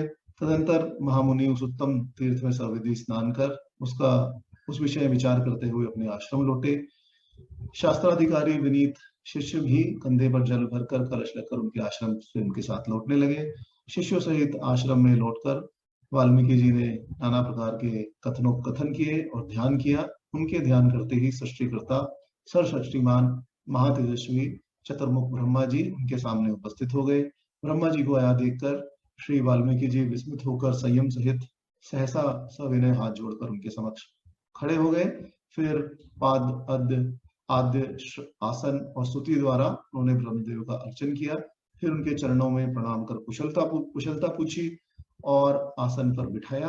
ब्रह्मा जी ने आसन पर बैठकर वाल्मीकि जी को भी बैठने को कहा। वाल्मीकि जी भी आसन पर विराजमान हुए और क्रौंच वध की वार्ता का स्मरण कर मन ही मन चिंता करने लगे कि उस वनचारी पापी व्याध ने कैसा पाप कार्य किया अकारण ही अच्छे कंठ वाले क्रौंच को मारा। इस आशय से महामुनि मनी मन श्लोक का स्मरण करने लगे और कहने की बात को अपने मन में ही छिपाने लगे। तब प्रजापति ब्रह्मा जी ने हंसकर कहा कि हे महामुने, तुम्हारे कंठ से निकला हुआ निर्गुण वाक्य श्लोक रूप हो ख्याति प्राप्त करेगा, इसमें कोई संदेह नहीं है। हे ब्राह्मण, मेरी ही इच्छा से तुम्हारे मुख में सरस्वती का प्रादुर्भाव हुआ है। हे मुनिवर, अब तुम शीघ्र ही धर्मात्मा, गुणवान और बुद्धिमान भगवान रामचंद्र जी का चरित्र वर्णन करो। नारद जी से राम के संबंध में जो कुछ तुमने सुना है उसके अनुसार ही रहस्य चरित्र और प्रकाशित चरित्र जगत में प्रकाशित करो। इस प्रकार लक्ष्मण और सीता जी का चरित्र तथा राक्षसों का गुप्त प्रकट सब विषयों का वर्णन करो। जिन बातों को कोई नहीं जानता, तुम उन बातों को जानने में समर्थ हो जाओगे। मैं तुम्हें वर देता हूं, इस काव्य में तुम्हारी वाणी भी मिथ्यायुक्त नहीं होगी। तुम इस रमणीक रामायण के श्लोकों में रचना करो। साथ ही यह जान लो कि संसार में जब तक जीव, पर्वत और नदियां रहेंगी, तब तक तुम उच्च से उच्च मरे लोक में निवास करोगे। यह कहकर और यह वर वाल्मीकि जी को देकर ब्रह्मा जी वहीं अंतर्ध्यान हो गए। वाल्मीकि जी परम आश्चर्यचकित हुए। फिर उन्होंने क्रमशः फिर सभी उनके इस श्लोक का बार बार गान करने लगे। जब वह गान करने लगे तब उनके संतोष और आश्चर्य की सीमा नहीं रही। इस प्रकार समान युक्त अक्षरों वाले 4 पद की जो रचना वाल्मीकि जी ने ज्ञान में की है, वह श्लोक नाम से कही गई। तब ज्ञानी महर्षि की यह इच्छा हुई कि समग्र रामायण रचना इसी प्रकार से श्लोकों में बने। उदार सीम कीर्तिमान वाल्मीकि जी ने सुंदर छंद, उत्कृष्ट अर्थ और अच्छे पदों से युक्त सम अक्षरों से पूर्ण बहुत से श्लोकाकार में इस महाकाव्य की रचना की, जो कि श्री राम का यशोवर्धन करने वाला है। अब उसी समास, संधि समास, प्रकृति प्रत्यय साध्य, दोष विहीन, मधुर युक्त प्रसन्नता गुण अवलंबन करने वाले ऋषि के कहे हुए रामचरित्र का रावण संहार सहित वृत्तांत सुनिए।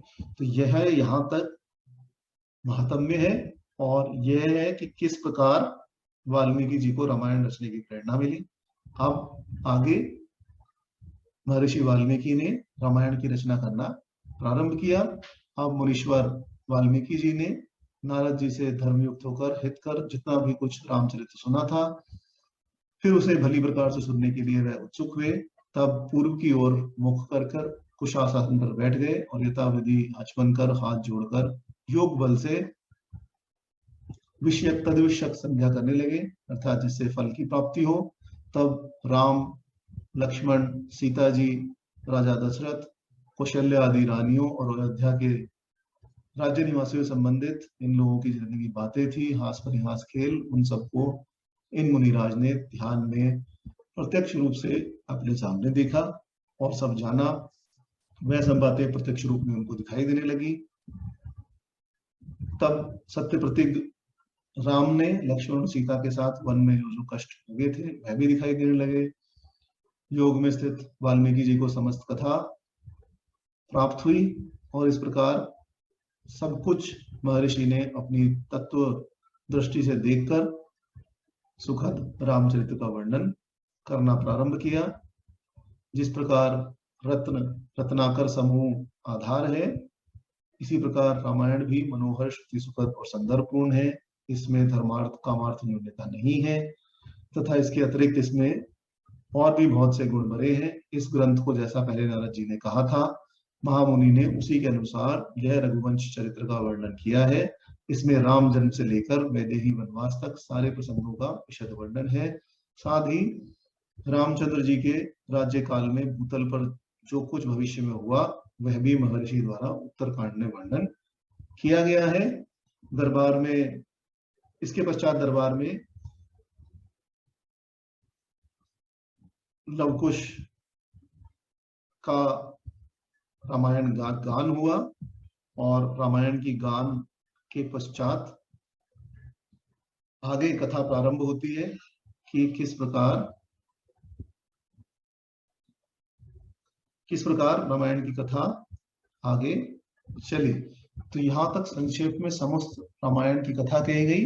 इसके आगे रामायण का संक्षेप आख्यान कहा गया। अब इसके आगे किस प्रकार राम दरबार में लव कुश ने रामायण का गान किया। किस प्रकार वे गली गली गान कर रहे थे, तब उनको श्री राम दरबार में बुलाया गया और श्री राम दरबार में बुलाकर उन्होंने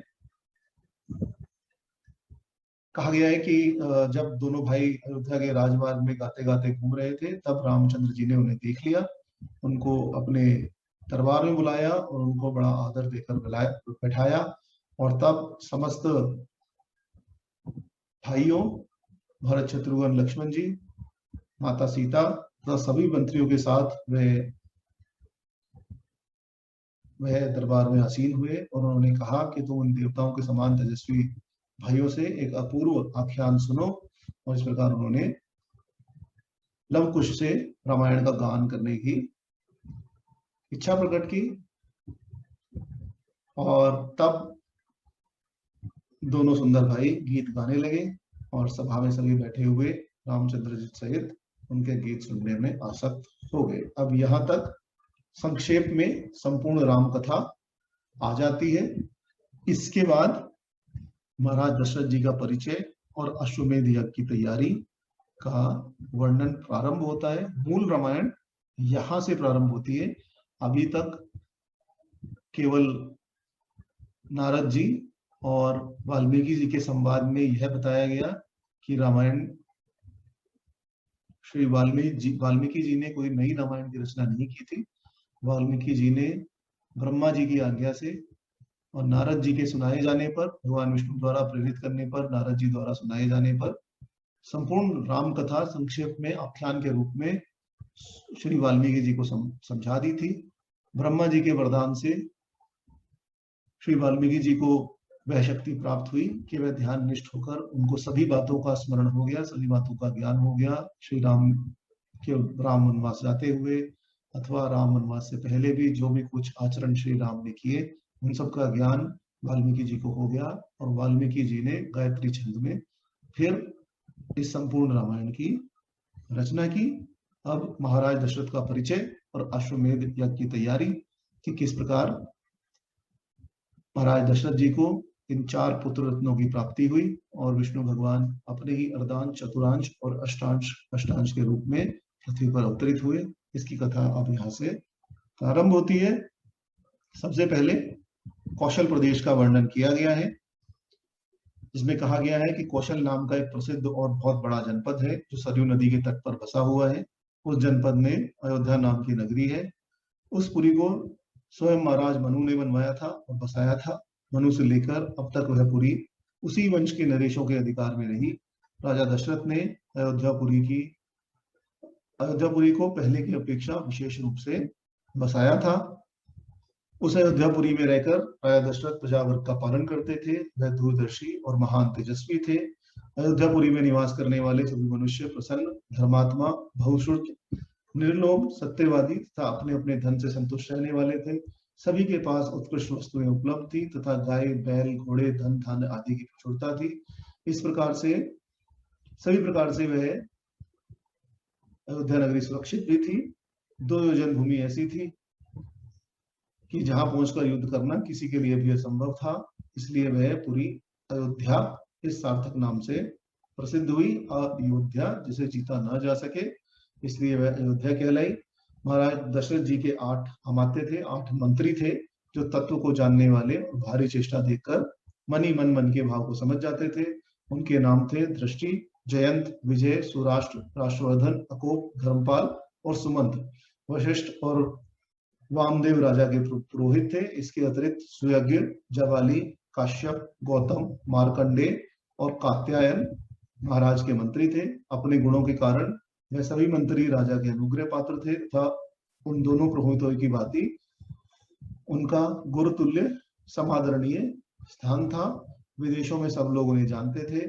ऐसे गुणवान मंत्रियों के साथ रहकर निष्पाप राजा दशरथ उस भूमंडल पर शासन करते थे। राजा दशरथ पुत्र के लिए सदा चिंतित रहते थे। उनके वंश को चलाने वाला कोई पुत्र नहीं था। उनके अपने प्रधान अमात्य सुमंत्र को भेजकर कुल पुरोहित वशिष्ठ तथा मुनियों एवं श्रेष्ठ ब्राह्मणों का आह्वान किया और उनकी सम्मति लेकर अश्वमेध यज्ञ के अनुष्ठान का निश्चय किया। महाराज दशरथ ने भूमंडल में भ्रमण और भूमंडल में घूमने के लिए यज्ञ संबंधी अश्व घोड़ा छोड़ा और यज्ञ सामग्री का संग्रह किया तथा सरयू के उत्तर तट पर यज्ञ भूमि का निर्माण करवाया। अश्वमेध यज्ञ का संकल्प सुनकर सुमंत्र ने राजा दशरथ से एकांत में कहा कि महाराज, एक पुराना इतिहास सुनिए, मैंने पुराण में भी इसका वर्णन सुना है। पूर्व काल में भगवान सनत कुमार ने ऋषियों को एक कथा सुनाई थी, यह आपकी पुत्र प्राप्ति से संबंध रखने वाली है। भगवान सनत कुमार ने कहा था, मुनिवरों, काश्यप ऋषि का विभंडक नाम का एक प्रसिद्ध पुत्र है, उसका भी एक पुत्र होगा जिसकी प्रसिद्धि ऋष्यशृंग नाम से होगी। वह सदा वन में रहेंगे तथा पिता के अतिरिक्त किसी दूसरे को नहीं जानेंगे। उसी समय अंग देश में रोमपाद नाम के एक प्रतापी राजा होंगे। उनके द्वारा धर्म का उल्लंघन हो जाने के कारण उस देश में घोर अनावृष्टि हो जाएगी, जिससे राजा रोमपाद को बहुत दुख होगा। वे ज्ञान में बड़े चढ़े ब्राह्मणों को बुलाकर कहेंगे, विप्रवरों, आप लोग वेद शास्त्र के अनुसार कर्म करने वाले हैं, अतः कृपा कर मुझे ऐसा कोई विद्वान बताइए जिससे मेरे पापों का प्रायश्चित हो सके। राजा के ऐसे कहने पर सभी श्रेष्ठ ब्राह्मण उन्हें सलाह देंगे कि राजा विभंडक के पुत्र ऋष्यशृंग वेदों में पारंगत विद्वान है, आप सभी उपायों से उन्हें यहाँ ले आइए तथा वैदिक विधि के अनुसार उनके साथ अपनी कन्या शांता का विवाह कर दीजिए। महर्षि विभंडक के डरकर मंत्री और पुरोहित ऋष्यशृंग को बुलाने का साहस नहीं करेंगे। फिर किसी सहायता से ऋष्यशृंग को अपने यहाँ बुलाएंगे। उनके आते ही देवराज इंद्र राज्य में वर्षा करेंगे। फिर राजा उन्हें अपनी पुत्री शांता समर्पित कर देंगे। वह ऋष्यशृंग ही आपके पुत्रों को सुलभ कराने वाले यज्ञ कर्म का संपादन करे। यह सुनकर राजा दशरथ को बड़ी प्रसन्नता हुई। उन्होंने सुमंत्र से कहा, मुनि कुमार, ऋष्यशृंग को जिस प्रकार और जिस उपाय से बुलाया जाए वह स्पष्ट रूप से बताओ। तो यह सुनकर सुमंत्र ने बताया कि राजा रोमपाद ने पुरोहितों से कहा था कि हम मनुष्य के चित्त को मत डालने वाले प्रलोभनों को देकर उन्हें अपने नगर में बुलाएंगे। यदि सुंदर आभूषणों से आभूषित मनोहर रूप वाली गणिकाएं वहां जाएं तो वह लुभाकर उन्हें इस नगर में ले आएंगी। राजा का यह आदेश सुनकर नगर की प्रमुख गणिकाएं उस वन में गई तथा उन्हें आकर्षित कर अंग देश में ले आई। उनके अंग देश में आते ही इंद्र ने सहसा पानी बरसाना आरंभ कर दिया। वर्षा से ही राजा को तपस्वी ब्राह्मण रूप आगमन का अनुमान हो गया तथा उन्होंने ऋष्यशृंग मुनि की आगमनी की तथा अंतपुर में लाकर अपनी कन्या शांता का विवाह उनसे कर दिया। सुमंत्र ने कहा कि महाराज, आप भी अंग देश में जाकर मुनि कुमार ऋष्यशृंग को सत्कार पूर्वक यहाँ ले आइए। सुमंत्र के वचन सुनकर राजा दशरथ को बड़ा हर्ष हुआ तथा उन्होंने अंग देश के लिए प्रस्थान किया। वहां पहुंचकर उन्होंने अंगराज से कहा कि तुम्हारी पुत्री शांता अपने पति के साथ मेरे नगर में पदार्पण करे। राजा की आज्ञा पाकर ऋषि पुत्र ने चलने की स्वीकृति दे दी तथा राजा दशरथ के साथ अयोध्यापुरी आ गए। इसके पश्चात महाराज दशरथ का पुत्रेष्टि यज्ञ और श्री राम आदि 4 पुत्रों का जन्म की कथा आगे है। परंतु एक चीज जो मैं यहाँ स्पष्ट करना चाहता हूँ, आपने ये कथा सुनी, इसमें सुमंत्र ने जो कथा सुनाई है वह सुमंत्र की कथा राजा दशरथ की कथा नहीं है।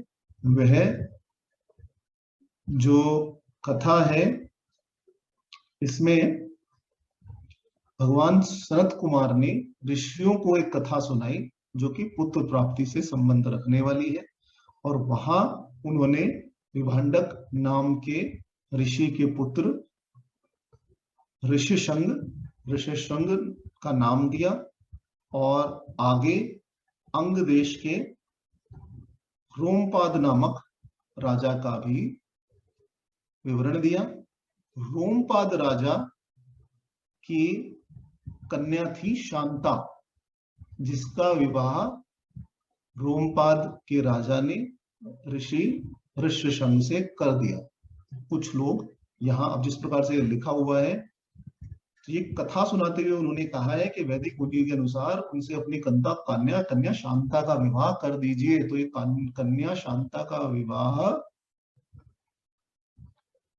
महाराज दशरथ ने नहीं किया, रोमपाद के राजा ने किया। तो वाल्मीकि रामायण में स्पष्ट रूप से लिखा हुआ है। तो अगर आपको कुछ लोग ये कहते हैं कि महाराज दशरथ की कन्या थी शांता और शांता का विवाह उन्होंने ऋष्यशृंग ऋषि के साथ किया, ये सत्य नहीं है, क्योंकि जिस प्रकार की कथा वाल्मीकि रामायण में कही गई है उसमें रोमपाद नाम के राजा थे अंग देश के, और अंग देश के रोमपाद राजा की कन्या थी शांता, जिसका विवाह रोमपाद ने, अंग देश के राजा रोमपाद ने ऋष्यशृंग ऋषि के साथ कर दिया। इसीलिए कहा है फिर राजा उन्हें अपनी पुत्री शांता समर्पित कर देंगे। वह ऋष्यशृंग ही आपके पुत्रों को सुलभ कराने वाले यज्ञ कर्म का संपादन करे। तो इस वजह से कहा कि वो ऋष्यशृंग को अपने आप बुलाएं और ऋष्यशृंग आपकी पुत्रेष्टि यज्ञ की पूर्ति करे, जिससे आपको पुत्र रत्न की प्राप्ति हो। परंतु यहाँ संदर्भ यह नहीं है कि शांता उनकी कन्या थी और शांता का विवाह दशरथ जी ने ऋष्यशृंग के साथ किया, ऐसी नहीं है। तो मुझे नहीं पता ये कहाँ से ये कथा आ रही है, किसी अन्य शास्त्र में मैंने नहीं पढ़ा कि महाराज दशरथ की कन्या शांता थी और महाराज दशरथ ने अपनी कन्या शांता का विवाह ऋष्यशृंग के साथ किया। यदि ऐसी कथा है भी तो वह वाल्मीकि रामायण से सम्मत नहीं है।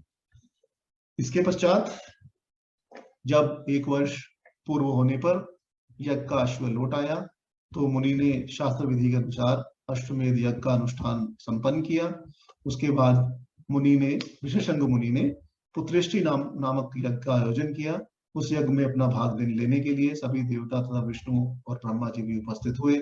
उस यज्ञ में देवताओं ने भगवान विष्णु की स्तुति प्रार्थना की और फिर रावण के पराक्रम एवं अत्याचार का भी वर्णन किया। विष्णु भगवान ने रावण वध का निश्चय करके मनुष्य रूप में जन्म लेने का संकल्प लिया तथा महाराज दशरथ को ही पिता बनाने की इच्छा की। उनके अंतर्ध्यान होने के बाद यज्ञ में अग्निकुंड से एक विशालकाय पुरुष खीर लेकर प्रकट हुए, जिन्होंने राजा दशरथ से कहा कि तुम देवताओं की आराधना करते हो, इसलिए देवताओं की बनाई हुई यह चरु यह खीर प्राप्त करो जो संतान की प्राप्ति कराने वाली है। राजा दशरथ ने उस खीर का आधा भाग रानी कौशल्या को दे दिया तथा शिष्ट आधे का आधा भाग रानी सुमित्रा को दे दिया। फिर दूसरे का आधा भाग रानी कैकेयी को दिया और उसका बचा हुआ आधा भाग पुनः सुमित्रा को दे दिया। इस प्रकार रानियों ने उस यज्ञ की उत्तम खीर को प्रकट किया और भगवान विष्णु राजा दशरथ के यहाँ पुत्र भाव से प्राप्त हुए। तब ब्रह्मा जी ने भी समस्त देवगणों से कहा कि तुम लोग उनके सहायक रूप में ऐसे पुत्रों की सृष्टि करो जो बलवान, नीतिज्ञ, बुद्धिमान और सब प्रकार की अस्त्र विद्या के गुणों से संपन्न हो।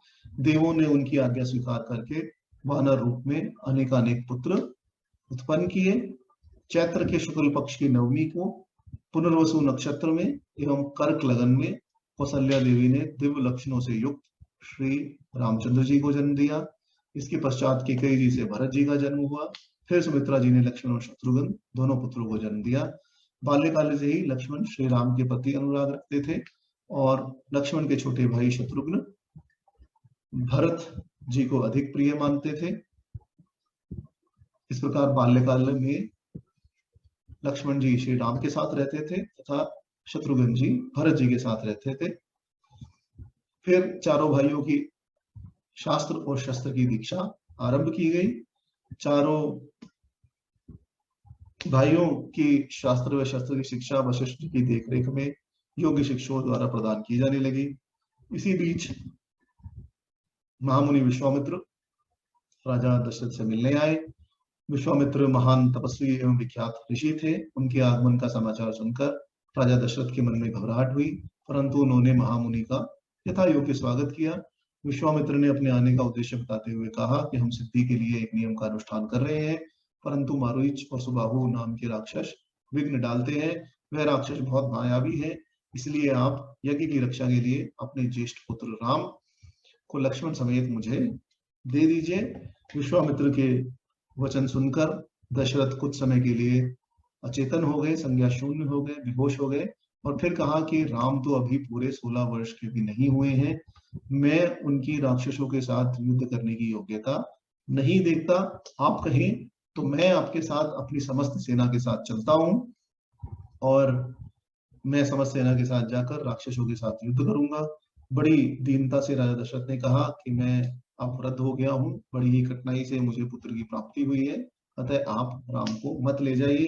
राजा दशरथ की बात सुनकर महामुनि ने कहा कि महर्षि पुलस्त के वन में के कुल में उत्पन्न विश्रवा मुनि के पुत्र रावण ब्रह्मा से वरदान प्राप्त करके समस्त पृथ्वीवासियों को अत्यंत कष्ट दे रहा है। उसी की प्रेरणा से दो बलवान राक्षस यज्ञों में विघ्न डालते हैं। रावण का नाम सुनकर राजा दशरथ ने कहा कि मैं उस रावण के सामने युद्ध में ठहर नहीं सकता। रावण का वेग तो देव, दानव, गंधर्व, यक्ष, गरुड़ और नाग भी नहीं सह सकते, फिर मनुष्यों की तो बात ही क्या है। दशरथ जी के ऐसे वचन सुनकर विश्वामित्र अत्यधिक क्रोध में भर गए और बोले कि मेरी बात न मानना इस कुल के विनाश का सूचक है। और यह भी कहा कि मुझे साक्षात भगवान ने ही आज्ञा दी है कि श्री राम के द्वारा ही मारीचोसबाहु का वध होगा। तब विश्वामित्र के क्रोध के परिणाम को समझकर महर्षि वशिष्ठ ने राजा दशरथ को विश्वामित्र की तेजस्विता के विषय में बताया और परामर्श दिया कि महर्षि की आज्ञा मानकर राम को साथ जाने की अनुमति दे दीजिए। उन्होंने यह भी कहा, यह अस्त्र विद्या जानते हो अथवा न जानते हो, राक्षस इनका खुद सामना नहीं कर सकते। विश्वामित्र जी के रहते हुए राम का वह राक्षस कुछ नहीं बिगाड़ सकते। चराचर प्राणियों सहित तीनों लोकों में जो अनेकों प्रकार के शस्त्र हैं, अस्त्र हैं, उन सबको विश्वामित्र जानते हैं। प्राय सभी अस्त्र कशास्य के परम धर्मात्मा पुत्र हैं। उन्हें प्रजापति ने विश्वामित्र को जब वह राज्य शासन करते थे समर्पित किया था। प्रजापति दक्ष की दो सुंदर कन्याएं जय और सुप्रभा हैं। उन दोनों ने 100 परम प्रकाशमान अस्त्र शस्त्र को उत्पन्न किया है। यह कुशिक नंदन उन सब अस्त्र शस्त्रों को अच्छी प्रकार से जानते हैं। जो अस्त्र शस्त्र अभी तक उपलब्ध नहीं है उनको भी उत्पन्न करने की पूर्ण शक्ति इनमें है। महर्षि कुशिक स्वयं भी उन राक्षसों का संहार करने में समर्थ है, परंतु यह आपका पुत्र चाहते हैं, अतः इनके साथ राम को भेजने में आपको किसी प्रकार का संदेह नहीं करना चाहिए। इस प्रकार महर्षि वशिष्ठ के वचन सुनने पर दशरथ जी का मन अत्यंत प्रसन्न हो गया तथा विश्वामित्र जी के साथ श्री राम का जाना उन्हें उचित लगा। इसके बाद श्री राम लक्ष्मण विश्वामित्र जी के साथ चल पड़े तथा उन्होंने ताड़का वध किया। श्री राम व लक्ष्मण महात्मा विश्वामित्र जी के साथ तैयार होकर चल पड़े। 1.5 योजन चलने के बाद सरयू के दक्षिणी तट पर महामुनि ने जल से आचमन किया तथा आज्ञा दी कि उन्हें बला और अतिबला नाम से प्रसिद्ध मंत्र समुदाय भी प्रदान किया। मंत्र समुदाय के प्रभाव का वर्णन करते हुए महर्षि विश्वामित्र ने कहा कि अब तुम्हें बला और अतिबला नाम के 2 मंत्र दिए और कहा कि अब तुम्हें कभी भी थकावट का अनुभव नहीं होगा, ज्वर नहीं आएगा, सोते समय असावधानी की अवस्था में भी राक्षस तुम पर आक्रमण नहीं कर सकेंगे तथा इसका अभ्यास करने से कोई भी तुम लोगों की समानता नहीं कर सकेगा। और यह विद्याएं सभी प्रकार के ज्ञान की भी जननी है। मार्ग में चलते हुए उन्हें एक पुण्य आश्रम मिला। रात्रि में उन्होंने वहीं विश्राम किया। महामुनि ने राम को बताया कि भगवान स्थाणु, भगवान शिव इसी आश्रम में तपस्या करते थे। एक दिन काम ने उन पर आक्रमण कर दिया तथा शिव ने अपनी रोष भरी दृष्टि से देखा, जिससे कंदर्प काम अंगहीन हो गया। तब से वह अंगहीन अवस्था में ही स्थापित है तथा अनंग कहा जाता है। कंदर्प ने जहां अपना अंग छोड़ा वह देश अंग देश के नाम से विख्यात हुआ। यह स्थान वर्तमान समय में देखें तो गंगा और सरयू के शुभ संगम पर है तथा वाराणसी नगर के पास है। पुण्य आश्रम के पास गंगा नदी को पार करके जब महामुनि के साथ राम लक्ष्मण ने आगे चले तो उन्होंने एक भयंकर वन देखा जिसमें मनुष्य के आने जाने का कोई चिन्ह नहीं था। राम की जिज्ञासा पर महामुनि विश्वामित्र ने बताया कि यह मलद तथा करुष जनपदों का क्षेत्र है। यह बहुत समृद्धशाली एवं धन धान्य से संपन्न जनपद है, परंतु कुछ काल से यहाँ इच्छा अनुसार रूप धारण करने वाली एक यक्षिणी निवास करती है तथा उसमें 1000 हाथियों का बल है। उसका नाम ताटका है। वह सुंद नामक दैत्य की पत्नी है तथा उसका मारीच नाम का एक बड़ा ही बलवान पुत्र है। अब यक्षिणी क्यों कहा, राक्षसी क्यों नहीं कहा? क्योंकि रावण भी यक्ष रूप में था, कुबेर भी यक्ष है तथा उनकी बहन यहाँ यक्षिणी रूप में ही स्थापित थी, जिनकी जिसके पति का नाम था सुंद और जिसके पुत्र का नाम था मारीच। यह यक्षिणी इन जनपदों में विनाश करती है, तुम्हें उसे मारकर इस जंगल को, इस जनपद को निरापद करना होगा। मुनि की यह बात सुनकर राम ने प्रश्न किया कि ये यक्षिणी है, तब उसे 1000 हाथियों का बल कैसे प्राप्त हुआ। तब महामुनि ने बताया कि ब्रह्मा ने ताड़का के पति महान यक्ष सुंद अथवा सुकेतु की तपस्या व सदाचार से प्रसन्न होकर उसे कन्या को 1000 हाथियों का बल प्रदान किया था। ताड़का का पुत्र मारीच अगस्त मुनि के शाप से राक्षस पाप को प्राप्त हो गया। उन महामुनि ने शाप देकर उसके पति सुंद को भी मार डाला, जिससे कुपित होकर ताड़का अगस्त मुनि को मारने की इच्छा करने लगी। उसे देखकर मुनि ने शाप दिया कि तू विकराल मुख वाली नरभक्षिणी राक्षसी हो जा। इससे वह अत्यंत क्रोधित हुई तथा इस सुंदर देश को उजाड़ दिया। राम, तुम स्त्री हत्या का विचार करके भी उसके प्रति कोई दया नहीं दिखाना। राजपुत्रों को चारों वर्णों के हित के लिए स्त्री हत्या भी करनी पड़े तो उससे मुख नहीं मोड़ना चाहिए। गो ब्राह्मण तथा समूचे श्री राम ने यह सुनकर कहा कि गो ब्राह्मण तथा समूचे देश का हित करने के लिए मैं आप जैसे अनुपम प्रभावशाली महात्मा के आदेश का पालन करूंगा। इसके बाद श्री राम ने अपने धनुष की प्रत्यंचा चढ़ाई और टंकार की, जिसकी आवाज से ताड़का क्रोध में भर गई। उसने अनेक प्रकार के मायावी युद्ध किए, परंतु अंत में रावण ने उसका वध कर दिया।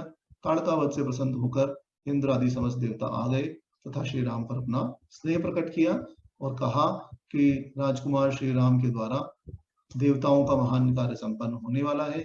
विश्वामित्र के आश्रम में, इसके आगे विश्वामित्र के आश्रम में पहुंचकर उन्होंने, श्री राम ने यज्ञ रक्षा की। और यह प्रसंग अब हम कल करेंगे, 10 बज ही गए हैं।